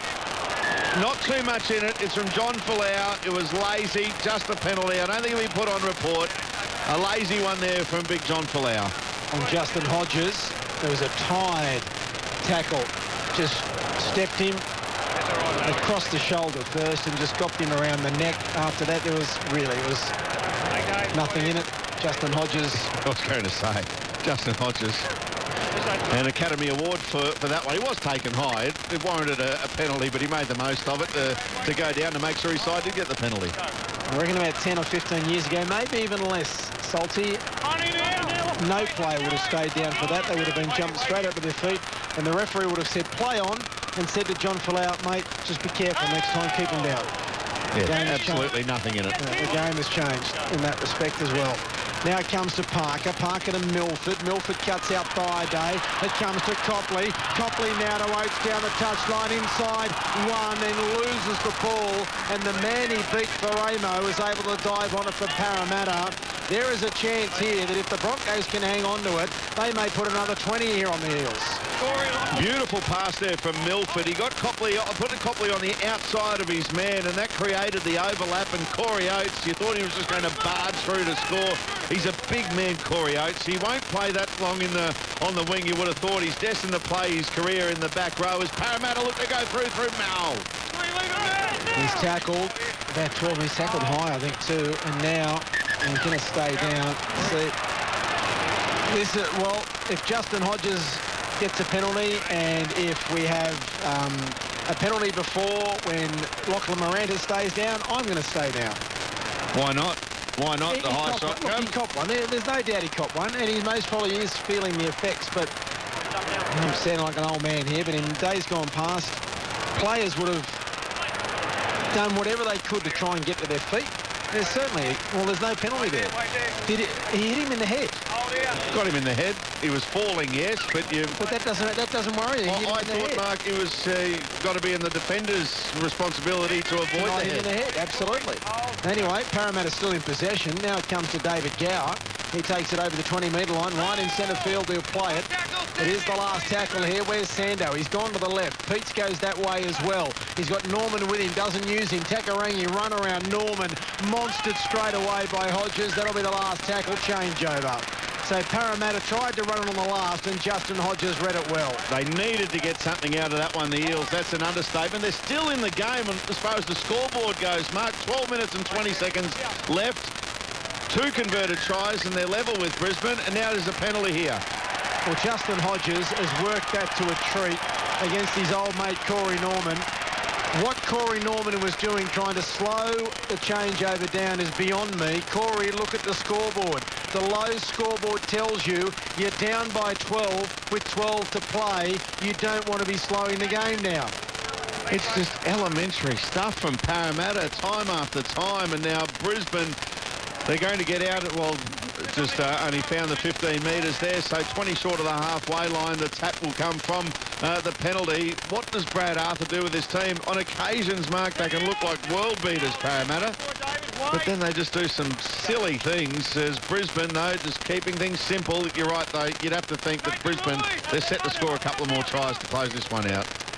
Well, one thing I'd be doing, I'd be leaving your better forwards on the field for a bit longer. I'd be leaving, there's a mistake made by the Broncos, turning the ball over. Corey Parker, you don't see that too often. David Gower gets away from Alan Langer and is tackled 30 metres over the line. Alfie nearly got killed. He'll play the ball right in centre field. Now Robinson out at acting half. Linking up here with Faramo looking for a hat-trick. He passes the ball back to Hopewadi. Hopewadi had what Mo doesn't use him. He'll play it 10 metres out from the line. Here's a critical moment in the game. If they score here, Parramatta, they don't deserve to be back in it, but they're half a chance here. Watmo's only 2 metres away, right in line with the black dot. Plays it back to Peets. Peets now they're trying to barge over the middle of the ruck. Have they got it down? I think they have. There's a try. Tim Manor has scored. The referee wants to check it. Might get obstruction back in here as well, please. Mate, tackle 3. No try. Check for obstruction through the ground in here, please. They're going to look at the player playing the ball here. No try. They want to check the grounding and obstruction. Tim Manor, it was a pass back on the inside to Manor. You're not going to tell from that. I can't see from there any Parramatta player. Has he got it down? I don't know if he's got it down. There's an arm underneath the ball there. I don't think he's got it down. The player that they thought might have been obstructing was Danny Wicks. Ran into the got goalpost. involved. He got the goalpost. There's no obstruction there at all. We're watching for Coates Hire, the video referee. I don't know that he got it down. Danny Wicks tries to get in to help it down. I'm not sure that he got it down. They've ruled no try, so there has to be conclusive evidence to overturn it. Danny Wicks isn't within coo. He hasn't interfered with anyone. Anthony Watmo is behind the play. You can't... There's no obstruction. I don't think there's obstruction. Or what's Anthony Watmo supposed to do? Just disappear? Well, he played the football. He stood still, and it was Corey Parker's fault for coming in and making the tackle. But I don't know that he's got it down. I don't think he has either. And you know who it is? It's Cody Nikorima's arm that's underneath that. He has done exceptionally well, more through good fortune than good management. But it'll be no try, and if Parramatta play the ball 10 metres out, because I'm pretty certain it wasn't the last tackle, but I don't think he's got the ball down. The video referee for Coates Hire. Keep your job on time and on budget. Coates Hire 13-15-52. And it is Jared Maxwell and Ben Gallier in the video referee's box. The on-field referees have said no try. There needs to be conclusive evidence to overturn it. Here's the decision being relayed. And it'll be no try. He hasn't got it down. No try. No try for Coates Hire. Held up, says the referee. The arm of Cody Nikorima underneath. Wait for time on. They still have 34,398. The official attendance here tonight, 34,398. Got to say, for Brisbane, I'm a bit disappointed. Now they take the quick play the ball here, and it is the Parramatta Eels only a couple of metres away. Right in front of the black dot. Again, they'll play it with 2 tackles left in the set. Wicks plays it. Here's Norman, cuts out Watmo. Sando back to Framo. He's got himself a hat-trick. The winger's in. He got hit high as he stepped inside Thaiday. But the young winger's got a hat-trick, and the Eels aren't done with yet. Brisbane 22, Parramatta 14, kick the come. Well, they were denied a short time ago by the video referee and the arm of Cody Nikorima, but they still kept the ball alive here. That was on tackle 4, and then Cody Nikorima was beaten there on the inside, and Barita Faramo scoring the try. Anthony Milford it was who was beaten on the inside, and Barita Faramo, he grabs his hat-trick. Well done to the young Parramatta winger. He's played a lot of football in Queensland as Barita Faramo. Got lots of family and friends here tonight. But most importantly, Mark, they're back in it, the Parramatta Eels. They look down on their feet. They look gone, but they're right back into the contest. I'm going to go out on a limb here, Peter Basaltis, and suggest to you, and correct me if I'm wrong, but this would be the first hat-trick in the NRL career of Barita Faramo. Am I right? I've just grabbed that out of nowhere. Just tell me if I'm right or wrong. You're right. Well, he's only played 3 games. Yes, I was going to say. He's only scored 1 try before. I mean, what are you looking at your notes? You're right. You're right. I'm not looking at my notes. I'm making sure I didn't miss anything in the last couple of weeks. 22-14. He's missed one tonight, hitting the upright, Chris Sando. He's kicked his last one from this side of the field. He needs this to make it a converted try, the difference. They don't deserve to be within QE, Parramatta, of the Broncos on their performance, but they are within a converted try with how long to go. We're inside the final 10 on the low scoreboard, and there is the extra 2 as we go down to the touchline. Chris Warren, the way they have been Parramatta tonight, I don't think they deserve to be within a converted try, but they're still in a chance to win it. Well, absolutely, Mark. And 8 minutes, 40 seconds to go. That's a very long time, and they're only 6 points adrift of the Bronx. Parramatta, Anthony Watmo, I think he needs to be careful. He's already on report. They have fired up in the last 5 or 10 minutes, and he's barking instructions as probably the most senior player in the Eels lineup. He put a shot on just earlier. I don't know if you saw it. It was right around the larynx of Corey Parker, and luckily Corey Parker bounced up old school way and didn't say anything about it, but he's pushing a fine line, I think, Watmo. Important set here for the Parramatta Eels. The set after points is always important, but particularly now for Parramatta. They trail by 6. They've got to get to a decent kick as Manor takes it forward. No errors here. They're up to the 30-metre line, almost in centre field. Now it comes to Wicks. He's been terrific tonight for Parramatta. And as I was saying before, Salty, that's one thing I do if I was Brad Arthur, keep him and Manor and some of these starters out there a bit longer. Gower's another one too. Here's Norman. Norman gets through one tackle. Norman almost gets through another. Thought about throwing it. Held onto it luckily as Milford makes the tackle. Acting half Peaks. Watmo.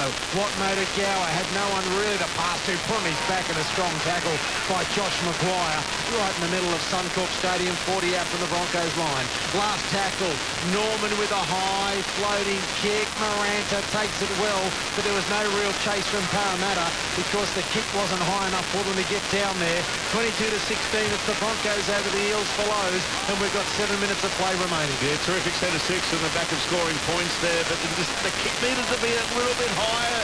It was floating. He looked a little bit unsure under that one, did Miranda, but there was no pressure on him in the end, and he took it comfortably. Brisbane working out their own half. Parker now takes it forward, comes to Nathan Peets, who makes the tackle with Watmo, and he's 9 metres away from the halfway line. He'll play the ball back to McCulloch. McCulloch here to Hunt. An awkward pass to Maranta back on the angle, but hit him in the right shoulder. He held on to it and has tackled a metre short of the halfway line. It is the Broncos on the last through Milford looking for touch. Ferramo lets it go, and it's a good kick from Anthony Milford. He thought about playing it at Ferramo, decided not to risk it, maybe knock it on or maybe get a finger to it before it went over the touchline, and Anthony Milford found touch a metre in from the corner post. It'll be a loosened feet to Parramatta, 10 out from their own line, but the Eels, who trail by 6, are making no effort to get back and pack this scrum to stop the clock. They've wasted at least 30 seconds there, Mark, and with only 6 minutes exactly left in the contest, they can't afford to do that. They still need to score a try here, Parramatta. What about the kick there from Anthony Milford? As you said before, still a kid, but that is a mature play. He could have overplayed his hand. He had some players on his outside. He knows his team up by 6, to play the percentages, force Parramatta to work out their own half, and they trailed past early looking to go wide. Well, Chris Sando just threw a pass that put under enormous pressure, 10 out from his own line from the scrum. They just, I don't know that they know how to play. Know when to play. Know when to be extravagant. Know when to tuck it under the arm and just get down the other end. I know they've got to win the game from behind, but you've got to get down the other end. You're not going to score an 80-metre try, you wouldn't think, too often against Brisbane. The Eels, they now find themselves 30 out from their own line as Terrafo plays it. There's a forward pass. Well, it was close to forward. It was line ball at best from Joseph Paulo, and Watmo plays it on the halfway line. Peaks. Broncos look a bit tired here, a bit disorganised. The kick coming from Norman. It's a good kick too. It'll hold up right on the goal line. Maranta is back there to pick it up, and he spins and turns around. Now let's watch the Broncos get back. There's only 3 back, Mark. There's only 3 back. They're walking back here, Brisbane. And got to remember, playing all of the second half, minus a forward on the bench. You may as well say -2, because Mitchell Dodds is off injured as Jack Reed takes it up 20 metres out from his own line, and Frank Molo's only played 4 or 5 minutes. Well, Cody Nikorima comes off, and on comes Blair. Adam Blair is coming back on for Brisbane. So a big for a small here to give them some punch to get out of their own end, maybe. Corey Parker bounces away from Gary Woollock to offload. The pass was picked up by Maguire. That was a risky pass from Corey Parker on tackle 4. It's now tackle 5 from inside his 40. The kick comes from Hunt. It's away from Robinson. There's another kick, Salty, that's not taken on the full by Parramatta. And it's not because they let it bounce, it's because they just can't get there. So a reasonable kick again from Ben Hunt, but they start this set 30 out from their own line, the Eels. His kicking in general play has been probably one of the big differences in the game tonight. Ben Hunt, he's found the grass nearly every time, and instead of reaching the halfway line like they are now on tackle 3, if they're taking on the full, they're up there on tackle 1 or 2. Parramatta, the juggle, but they keep the ball. Came from Joseph Paulo. He held on to it, gives it to Mau. Now it comes back to Peets. Now Sando, they're just standing still, passing like they were training before they're about to start doing something. Now taken is Terapo, 40 metres out from the Broncos line, about 5 metres to the left of centre field. Here's a starting run at back the half from Reece Robinson. There's a bit of oomph and a bit of vigour, and the Broncos had trouble putting him to ground. That's a worrying sign for Brisbane. Last tackle, Norman gets the kick away, but there's no chase at all from Parramatta. No one chased the kick, and Anthony Milford will go 90 metres to score. Robinson will chase, but he won't catch him. But that is indicative of Parramatta. They gave up, and Milford will get a double. The kick came, and no one chased it from Parramatta, and Anthony Milford has gone 90 metres to win the game for the Brisbane Broncos. It was lazy stuff there from Parramatta. The kick came, and it was a nothing kick. It was a terrible end of the set of 6 for a team trailing by 6 points, just a one converted try with 4 minutes left on the clock. He received the ball 8 metres out from his own try line. Didn't have to do much to beat the 2 defenders that were within 10 metres of him. And then once he got into open space as Anthony Milford, it was certainly a case of shut the gate. He headed towards the try line in an absolute canter. The only player, Mark, that was within any sort of range of Anthony Milford was Reece Robinson, and he was the only one that was entitled not to be, because he just made that big break on the other side of the field, the tackle before. Anthony Milford sealing the game here for the Brisbane Broncos tonight. Well, that just sums up Parramatta tonight. Corey Norman got the kick away, and no one... They all stood there and watched the ball go into Milford's hands and then watched him race away. Some of the Parramatta players now have only just getting back over the goal line. Unbelievable. And that would... I reckon that out of tonight, that will be the thing that makes Brad Arthur the angriest. 26-10 with a kick... 26-16, I should say, with a kick to come on the low scoreboard as time off is signalled by the referee, and with 4 minutes of play remaining. That, from a coaching perspective, to see that is heartbreaking. That is so disappointing. I know they're tired, but the game is on the line. You're trailing by 6, not 26.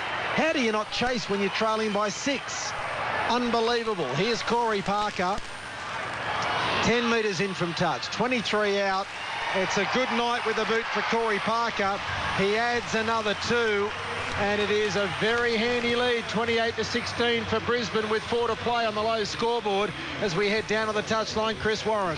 Yeah, it's been a good night for Corey Parker. He's still got plenty to offer this club, hasn't he? And still could go around for, well, at least another year, you'd think. He's the only player out there that played in 2003 when these two teams last met in an Anzac Day clash at Parramatta Stadium. Won on that occasion 20 points to 14 by the Broncos. A relatively simple try, you'd think, for Anthony Milford. I know it was 90 metres for him, but when you look at it, he's probably the only player on the park that could have come up with that try. Had a couple to beat and to go the length of the field. Chris, am I being harsh on Parramatta and that kick chase there? I mean, that's appalling not to chase a kick. No, I don't think you are, and we've seen it a couple of times, haven't we? And that's the sort of body language that Brad Arthur would be dirty about when they were right in the game. Here they go again, the Broncos.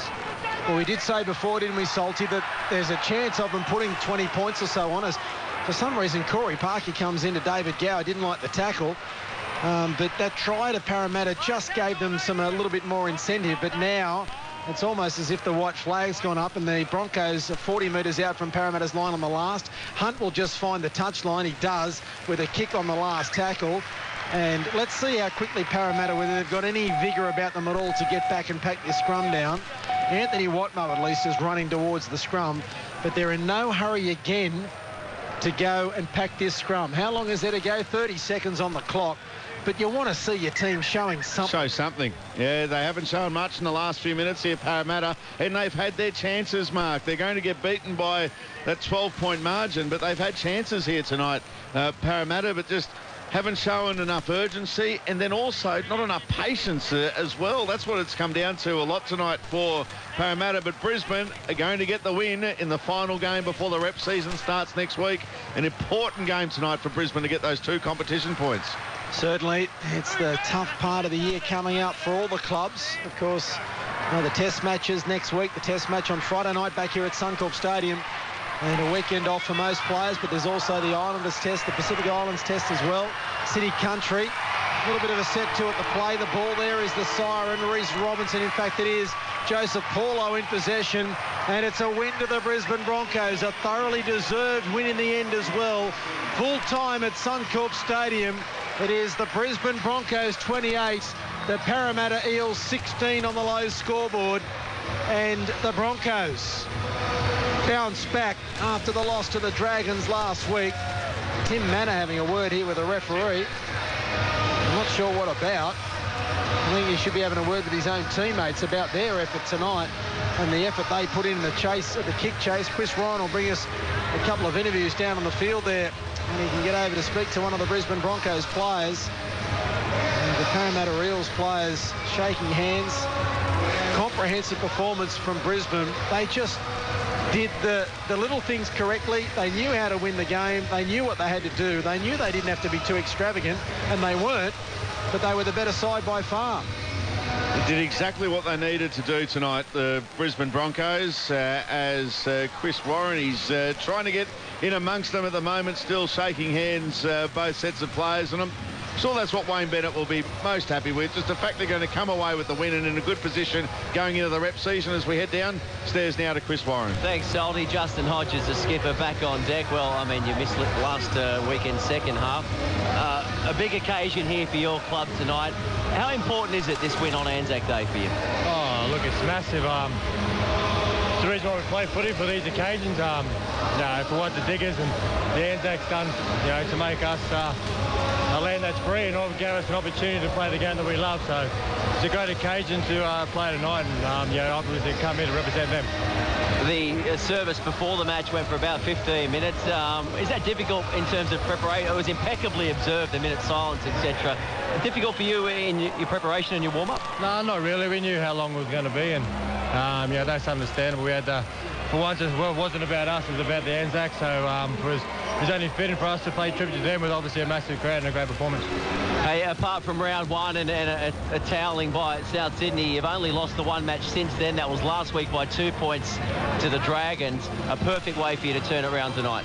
Oh, definitely. Last week was, the boys come off a big win against the Roosters, and I went out the second half, only split, so we finished the game with 15 men against the Dragons, so we look forward to playing them again. Someone said to me today you've had more hamstring troubles than Michael Clark. How is it? Yeah, look, it's okay. It's a little bit sore, but thanks to the old hemi guard, got me through the game. So look, last week it wasn't much for hemi. It just got a bit tight behind my knee, which is a bursa. And obviously it's my knee reconstruction knee, so I got a bit sore, but I didn't want to push it too much. And I guess you know your body better than anyone. And Jackie Reid outside you tonight, you terrorised those poor Parramatta young Falau. Yeah, but mate, I'm pretty sure he's going to terrorise a lot of people, and he's only young, which I said to him, no, keep going, you're playing well. He's a good young kid, and obviously he's got a good older brother, so he knows what he's doing. And you'll be back here next Friday, huh, for the test? Yeah, hopefully if everything goes well, I'll get selected, and it might be my last year rep, so I'd love to play for my country and go out a winner. Well done, Skip. Thank you very much. Well, there is Justin Hodges downstairs with Chris Warren. Chris, I think, may have Josh Maguire back with him as well. It's a big night for Josh. Of course, such a great thread through his family with the military. But, Chris, he's also got himself a try on ANZAC Day and a win. Chris Warren. A try on ANZAC Day for yourself. It's unusual for a front rower. How'd that feel? Yeah, good, mate. Just popped up, and I was lucky there was no one in front of me, so... I thought someone was chasing, so I kept on pushing hard to get there, but lucky enough I got there. Your family, obviously, strong ties to the military, and your father, I think he stood down only last year or in the last couple of years from serving. Must have been an emotional occasion for you before kick-off tonight? Oh, it's always is, mate, on this day. It's a good opportunity to reflect and remember those who lost their lives and served our country and paid the ultimate sacrifice. So it is an emotional day, but it's also a joyful day as well. So it's been a good day for us. How did that affect your preparation, or did it in any way? Oh, no, mate. We small possibility to get up a bit early for the dawn service, but it is what it is, mate. You just get your job done. Josh, you've been a real centrepiece of this pack this year. Your team is going absolutely great guns. State of origin, important for you? Oh, mate, I would love to get the opportunity, but saying that, I'm just trying to stay in the Broncos team. It's a hard job staying in this pack, and if I'm doing my job, hopefully I might get an opportunity. A special day. Thanks for talking to us. Thanks, mate. Thanks for having me. Well, there he is, Chris Warren downstairs with Josh Maguire. We'll see whether Chris might be able to grab, because we're on air here until 10:30. So give us a call, 131873, or 2GB.com. Click on the feedback icon if you'd like to send us an email, your thoughts on this game tonight. If you're a Parramatta fan, what your thoughts are on your inconsistent Eels in season 2015, whether or not they can turn it around and maybe make the top 8. There's a long way to go in this competition. We've seen how teams can put a run on Peter Basaltis when it comes to winning matches back-to-back. We've seen the Dragons start the year slowly, the Cowboys start the year slowly, but they've turned things around. But gee whiz, some of the signs there from Parramatta tonight were just disappointing at any level, let alone the NRL level, when kicks weren't chased. That Milford last try, to me, just summed it up. It did sum up Parramatta, and you made another good point during the call too, Mark, about we talk about Parramatta's consistency. Well, that happens during the course of a game, not just week in, week out. It happens almost minute in, minute out. What does Brad Arthur do to be able to turn things around here, other than just say, get back to the basics? Well, it's firmly entrenched into a number of these Parramatta players to try to go for that big play if it's on offer, when really tonight they had their opportunities to get the win here, to score points, put some real pressure on Brisbane, even though with 4 minutes to go, it was only one converted try. And yes, they had a fair bit of field position, one converted try the difference. You always had that feeling that they just weren't going to get in front tonight, Parramatta, with the way that the game was transpiring. As we head back down to Chris Warren, who's looks like Adam Blair with him. No, Sammy Thaiday with me, mate. Sammy, big occasion, firstly. How important did it feel out there? Did it feel any different to a normal NRL game? Yeah, I think it was a very, very big day. I watched a lot of the ANZAC stuff on the television this morning, and it just had a different feel tonight. The ceremony at the start of the game really had a few of the boys pumped, and we knew that it was going to be a big occasion today, and we knew that it was going to be a big game, and the Eels always come up to Brisbane to play, and they showed that tonight. And all credit goes to our team and our teamwork tonight. That's what got us that win. It was a wonderful sense of occasion before the match, and you're right, it was just so well staged. So congratulations to your club and the NRL for what we saw tonight.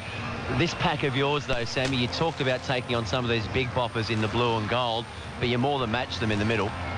Yeah, like you said, anyway, credit goes to the NRL for what they did today, but yeah, that was a tough battle on the field today. They've got some really big boys, some great youth, and it just seems like after one would run, another one would run, and when they were tired, someone else would come off the bench. And we don't have the biggest forward pack in the NRL, but I think we're up there with one of the toughest and one of the grittiest. We really try to hang in there and try to use our smaller size to try and work other forward packs over and hope that our fitness can outmatch any other team. So full credit to our forwards tonight. And I think that's a big reason why we won that game. And you personally, mate, you're having a storming season so far. I watched a match a couple of weeks ago here on this ground against the Chooks, and you just played out of your skin. Big again last week against the Dragons. What's happened? Have you changed your diet? Is it a magic pill, or is it a word from the coach? I don't know. If I could bottle it, I'd sell it, and I'd probably be a gazillionaire. I could probably retire from rugby league. At the moment, I'm just enjoying myself and having fun, but I think there's been a big ownership this year on making sure that this patch of grass here, we really take a pride and a passion when we play here. So I think over our last two matches, we've showed that. A bit disappointing in that first one against South Sydney, but after that hiccup, we've been pretty damn good. Congratulations. Thank you very much, mate. Sam Thaiday there speaking with Chris Warren down on the touchline here at Suncorp Stadium as the crowd makes its way. Full time here tonight. The Broncos 28 defeated the Eels 16 on the low scoreboard. Earlier today there were wins for Manly over Melbourne, North Queensland over Newcastle, St George, Illawarra over the Roosters, and the Gold Coast over the Warriors. The Knights over the the Warriors beaten by 4 by the Titans, 32-28. The Cowboys 26-24 over the Knights. The Dragons 14-12 over the Roosters, and Manly 12-10 over the Storm. So all very close games and quite exciting. Here it was a 12-point buffer. It did get to within 6, and the Parramatta Eels had an opportunity. They had possession, last tackle. Let's go, before we start talking about that, let's go back downstairs because Chris Warren has Corey Parker. Yeah, I'm with Corey. He's got a couple of his little kids out here, and then he's giving them some footballs away as well. He's just trying to teach them how to kick the ball. How old are they? 5 and 4, mate, yeah. Big night for your club, big night for you personally? Yeah, look, it was pretty special times, mate, to be able to play on ANZAC Day, in particular at home. And I think the NRL have done a fantastic job and putting this round on for everyone, and just a little chance for us to, I guess, show our respects for those who've come before us. Mate, there's something special about this team this year. Can you feel what it is, why it is? I mean, you're playing out of your skin, defending so strong, and it just seems like a big change from last year. Yeah, mate, we got a good group of guys here, and I guess the underlying factor is you don't want to let your mate down, a bit like the ANZACs, I suppose, but that's sort of what we're basing our season on, I guess. There's no secret, defence wins games, and if we can keep our defence in good shape, we'll always be in a game. There seems to be a lot of belief, and you seem to be pretty composed, even if you only got a narrow lead or you're behind in a match. You sort of have the confidence that it's going to come. Yeah, look, we sort of know, like I said before, if we can defend well, that we'll be in every game, and we got some players here that can score points, and so it's just a matter of us staying in the game defensively. I'll let you go, mate. You've got your little kids are calling. Corey Parker down there with Chris Warren on the touchline. 131873 is the telephone number. Peter Basaltis, Mark Braybrook and Chris Warren here at Suncorp Stadium, where we've seen the Brisbane Broncos defeat Parramatta by 28 points to 16. Would be interested in the thoughts of Parramatta Eels fans on your team's performance tonight. If you'd like to send an email, 2gb.com, click on the feedback icon. Robert is joining us on 131873. Robert, good evening to you. Good evening, Peter. How are you? How are you, mate? Hello, Robert. Good, mate. Hello, you there? Yes, mate, we got you there. Awesome, mate. What's going on with the Roosters, mate? 4 losses on the road. Yeah, well, they're not going all that great, Robert, at the moment. A couple of the games, though, you've got to say that they're right in the contest today. For instance, the game a couple of weeks ago here at Suncorp Stadium, they've lost 4 in a row, but they could have indeed won all 4 of those games as well. So I wouldn't be panicking if I was Trent Robinson and the Roosters, although we just mentioned, Mark, we're going into the rep time. You don't want to be chasing games, do you? Particularly if you're a club like the Roosters who'll have strong representation, not only next week and... Well, with the New Zealand side and the Australian side as well. Thanks for your call, Robert. With regards to the Roosters, I just get the feeling with the Roosters there's not so much a sense of a letdown, not that they, won the competition last year, but there's certainly, they did, do well last year. They did well the year before. They're a good side. They expect so much, and that pressure, the way they play the game, maybe, takes its toll as well, that intensity they played at. But one of the keys for the Roosters, and, it doesn't matter which side you are or where you are on the competition table, it mainly reflects ball control too. If you can't angle the footy, you're normally down the bottom of the table. If your ball control is good and you can put pressure on the opposition, you're up the top of the table. We saw here tonight with Parramatta, they turn the ball over at critical times and they don't win the game.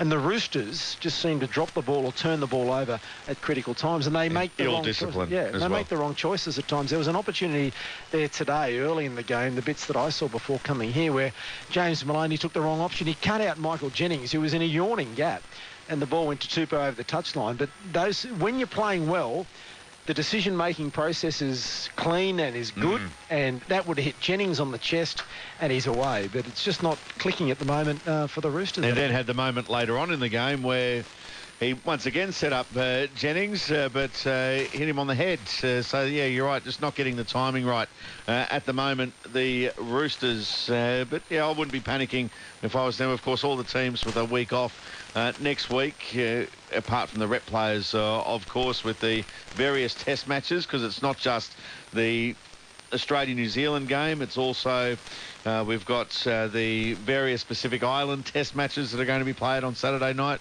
And then also City Country at Wagga Wagga next Sunday afternoon as well. And there is, the critical time, 131873 is that telephone number, or 2GB.com. Click on the feedback icon if you'd like to have a say about your team's performances today.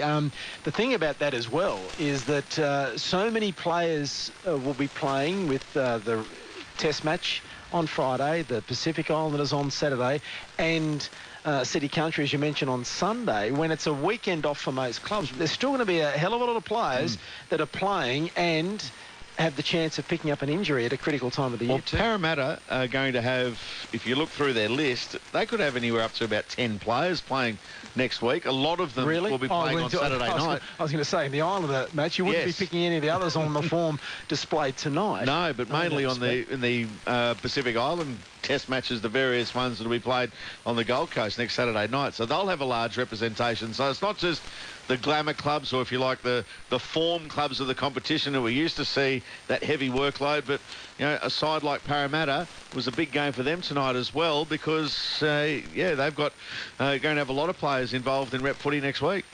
131873 is that telephone number, 2GB.com. Click on the feedback icon. Mark Braybrook, Peter Pasoltis and Chris Rowan at Suncorp Stadium. We're here until 10:30 because the delay at the Allianz Stadium today, because that horrific storm in Sydney pushed everything back a little bit. But because we didn't have too many, we had a couple of video referee decisions, but not too many tonight. This game started on time and finished reasonably early as well. But we've still got another 15 minutes before we hand back to network stations, and love to hear from you. Your thoughts on Parramatta's performance in particular. I know Eels fans are extremely passionate about their side, and when they're going well, Parramatta Stadium is rocking. But it's the inconsistency of Parramatta and the Broncos supporters through 4BC here in Brisbane in particular. Are they the real deal? Can they win the competition? Is Brisbane good enough to win the competition? I'm not sure. I'm not sure. Even though they're sitting up the top there at the moment, I think when the whips are cracking, have they got enough football in them to win the comp, Brisbane? Well, Mark, you have a look. They've got developing halves. Anthony Milford, I think, is getting better each week that he plays. The combination not only with Ben Hunt, but understand that Darius Boyd is ahead of schedule as far as his injury goes. He'll be back sometime late May, early June. Give him a few weeks to really get things going, and they'll have him coming back. Because you look where they sit on the table, and then you look at their injury list. Alex Glenn didn't play tonight, one of their better players to start off the season. He's got a few more weeks out, yeah. Jordan Kahu is out. They lost James Gavay, but Darius Boyd, Jordan Kahu, Alex Glenn, three players that could by right come into this team to make them an even more formidable outfit. I don't know whether you can say they can win the comp, but they're certainly a top four side. Sam, on line one. Good evening to you, mate. You're a Parramatta fan. You wouldn't be too happy in the moment? I absolutely disgusted. And after tonight, mate, I think I'm going to chuck in my season pass. None of the players, I think, playing with heart. None of them are playing for each other. And I thought Brad Arthur would be a fresh air for Parramatta, breath of fresh air for Parramatta, but I think, I don't know, you can't blame the coach when the players don't play for each other. They don't have no pride in the jersey, mate. Sam, I wouldn't throw the season ticket away. I wouldn't throw your membership away, because you've got to stick solid through thick and thin. But I can understand your frustration, because that last try tonight, where Anthony Milford raced 90 metres and no one chased the kick through, they stood there and watched. To me, that's a worrying sign. If I'm a supporter like you, I'd be disappointed. You have every reason to be disappointed. You don't mind your team being beaten, do you, Sam, as long as they're having a crack? And that last bit there, that was extremely disappointing, I thought. Look, I watched the New South Wales Cup, Jets and Warriors this morning. I watched all the games today, mate. By far the worst performance by a team in the whole games that was played today, even the New South Wales Cup. So it was disgusting. Like I said, they're not playing for each other, and I don't know what it would take for Parramatta to play for each other. Like, look, I'll give you an example. St. George Illawarra, they didn't buy no one this year. The first two games, everyone was spewing. They said we had that much money in there. We didn't buy anyone. And look at them now. They're playing for each other. They're all in together. They have pride in the jersey and themselves. And look at them go. Parramatta's got absolutely nothing compared to the other teams. We have great players. We have absolutely great players, but no, we got great talent. But one more question I want to ask you. Was Sandow injured tonight? Why does Corey Norman take over? Well, Corey Norman plays on the left and Chris Sandow tends to play on the right. Sandow, they do switch around a bit. I just think at times, though, Sam, and I appreciate your call, mate, and we'll answer that question. We'll get Chris Warren's thoughts on it as well. I just think at times that Chris Sandow tends to overplay things. I think he needs to show a little bit more patience and just occasionally try things. It seems to me that Chris Sandow, and this is not something that's just happened either, and he should be a little bit more developed on this line, tries to score points in every set. Yeah, he's had a couple of big games this season, Chrissy Sandow, and on his day, there's very few like him. He can turn a match in a twinkling of an eye on his day. But he's the sort of player, and you're right, Marco, when you say, I think if you give him enough rope, he'll probably tie himself in knots. And defences can come awake to that and just sort of slide off him and hold back and let him do his tricks before the line, and then we take him out. He probably needs to come into the game a little bit more. He tends to stand back a bit.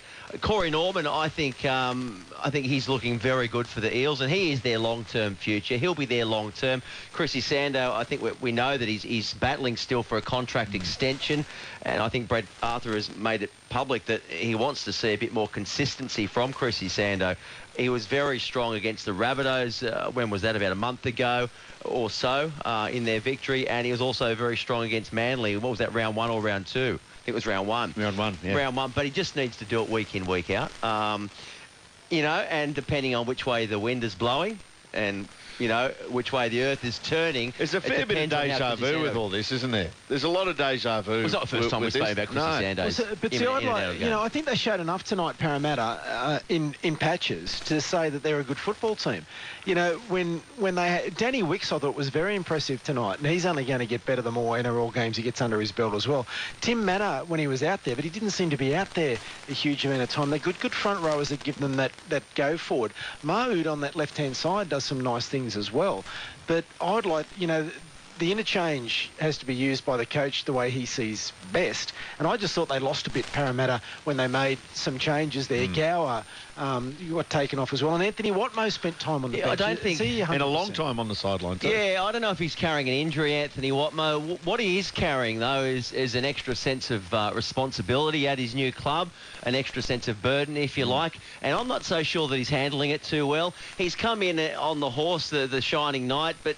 He's at the back end of his career, Anthony Watmoe. Don't get me wrong, I love him as a player. He adds a real bit of starch to a pack. But he's playing above his weight oftentimes too, isn't he, Chock Watmoe? When he came on tonight, he let the opposition know he was around, and that's the sort of player you want in your camp with you. But I just think that his role maybe has changed a little bit from when he was at Manly. He knew exactly what was expected of him, and he's still probably trying to adjust to his new role at Parramatta, and in doing so, it's probably taking away from his own natural game a bit. But let's also, be fair dinkum about Parramatta. They do have a few players out injured that are critical to their side. But let's also look at, their backline is not what you'd say, star-studded backline. You mentioned the young bloke, Faramo, tonight, a hat-trick, but he's only playing his 4th first-grade game tonight. Will Hopewadi has been out of the game. He's a terrific young talent, but he's been out of the game for some time. He's still a young talent, still developing. John Folau, last year in the Holden Cup, was a good player. Certainly is NRL player, but he's still a young kid as well. And Brad Takarangi, no disrespect intended, is a journeyman. So too Reece Robinson. And Reece Robinson. But Reece Robinson was their best back tonight in terms of when he ran the football. He ran with vigour.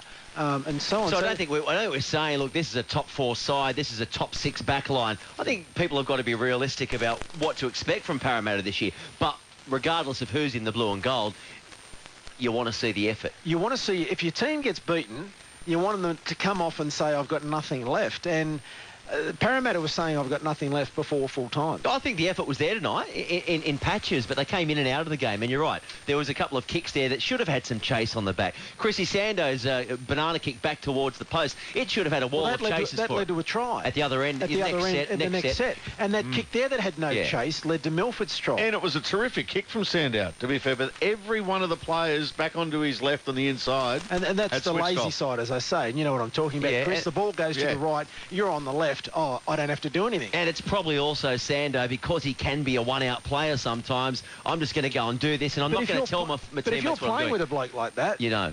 Yeah, and good sides know that they've got a player that can do that, and good sides are not being lazy on the inside. They're pushing up on the inside. They're a good side, this Broncos team.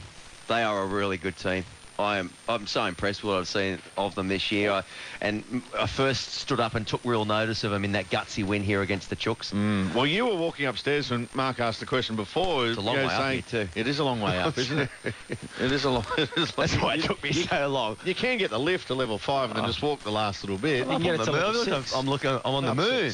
Level 6. Yes, level 6, and then walk up. I've got them as a top 4 side. Yeah, and with plenty of room to move too. Don't forget, Darius Boyd is going to be back in 5 or 6 weeks. Forgotten about him. And Justin Hodges, I mean, my God, he's a good player. Look, doesn't matter what happens in April.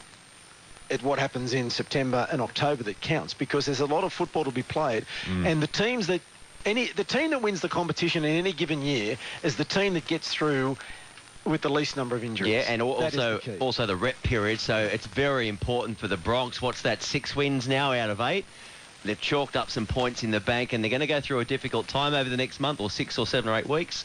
I just think they're a really good-looking team at the moment. And Sammy Thaiday, I spoke to him. I didn't like to shower him with too much praise down there, but I just stood back this year. He's a different player. I don't care what you say. He's a different player, isn't he? He's playing well. Had an unhappy first outing against He's probably below his best tonight, to be fair. Yeah, but I'll tell you the one thing. It came out of the run that Corey Oates made out of his in-goal area. He did really well when he should have been trapped in his own in-goal area. Corey Oates made 15, 20 metres, and then Sam Thaiday got himself to dummy half and made another 15 or 20 metres. See, they're the barometer issues. From a coaching perspective, a coaching staff will look at, Parramatta coaching staff will look at that tonight. The Broncos will look at those plays as well, and they will look at the positives and say, Corey Oates, well done, Sam Thaiday, well done. But the Parramatta coaching staff will say, how did he get out of that in-goal area? Why did no one chase the kick on the inside from Anthony Milford? Why was no one chasing that last kick? And why did only Reece Robinson chase? And why did so many of you take so long?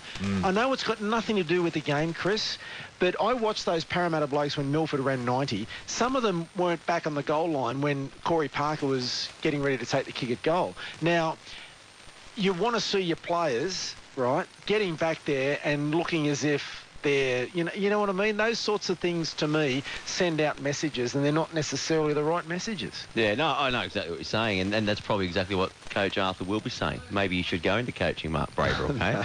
When you grow up. Coach Braybrook. When I grow up. But look, it's going to be, I'm not going to say it's going to be tough and a long year for Parramatta. I think they will be, middle of the table and below, and I think that's probably what most supporters, even their fans, might expect from them. A big transition year for them. And they're, I guess, looking forward to next year as well, where they've got some more stock coming out their way. But, well, so that's another issue too, isn't it? Well, we should be talking about next year, should we? I know, but you're in a club and they're signing players for next year, and you're thinking, well, where am I going? What's happening with players? Yeah, exactly. Good point. Yeah. Where am I? What's happening with me next year? Tell me that's not going to have an effect to morale in the club. I think it does. When you've got four and Bo Scott. We're on the outside. They will say it doesn't, but you can only go on the performances they're putting on the field. And Parramatta's performances this year have been extremely inconsistent. Brisbane's have been extremely consistent since round 1 against South Sydney. Now, South Sydney can do that to any side. But we ask about the Broncos. We've only got 60 seconds left. Who is the best team which team is the best in the competition at the moment? At the moment, I think Broncos. Yeah, I mean, the Dragons are one of the form teams. They're on top of the table, aren't they? And the Cowboys, too. What did they win by tonight? I lost track of the score. They won by 12 points. They're top of the table. Top of the table. Table doesn't lie. You've answered your own question. Who's the best team? They are. Well, the 2 best defences are on top of the table. Brisbane's defence is right up there with the Dragons. They're the 2 best defences. So we've got to go. You're off to Cairns tomorrow. Salty, you're heading back to Sydney tomorrow. Chris, on the flight. Stopping by the Novotel tonight. Okay. There might be a cold one in the fridge waiting. No. You're doing you get there. Closes at 11 o'clock. Closes at 11. No, my daughter's not working there tonight, and I'm on tomorrow morning on 4BC for 4BC listeners with 4BC Weekend Morning, so I look forward to your company. And the continuous call team back from midday tomorrow. They'll be at Pepper Stadium for Penrith taking on Cronulla, 2 teams that joined the comp in 1967. So terrific night here at Suncorp Stadium. 28-16, the Broncos Broncos over Parramatta. Winners today as well. Manly, North Queensland, St George, Illawarra and Gold Coast on Anzac Day 2015.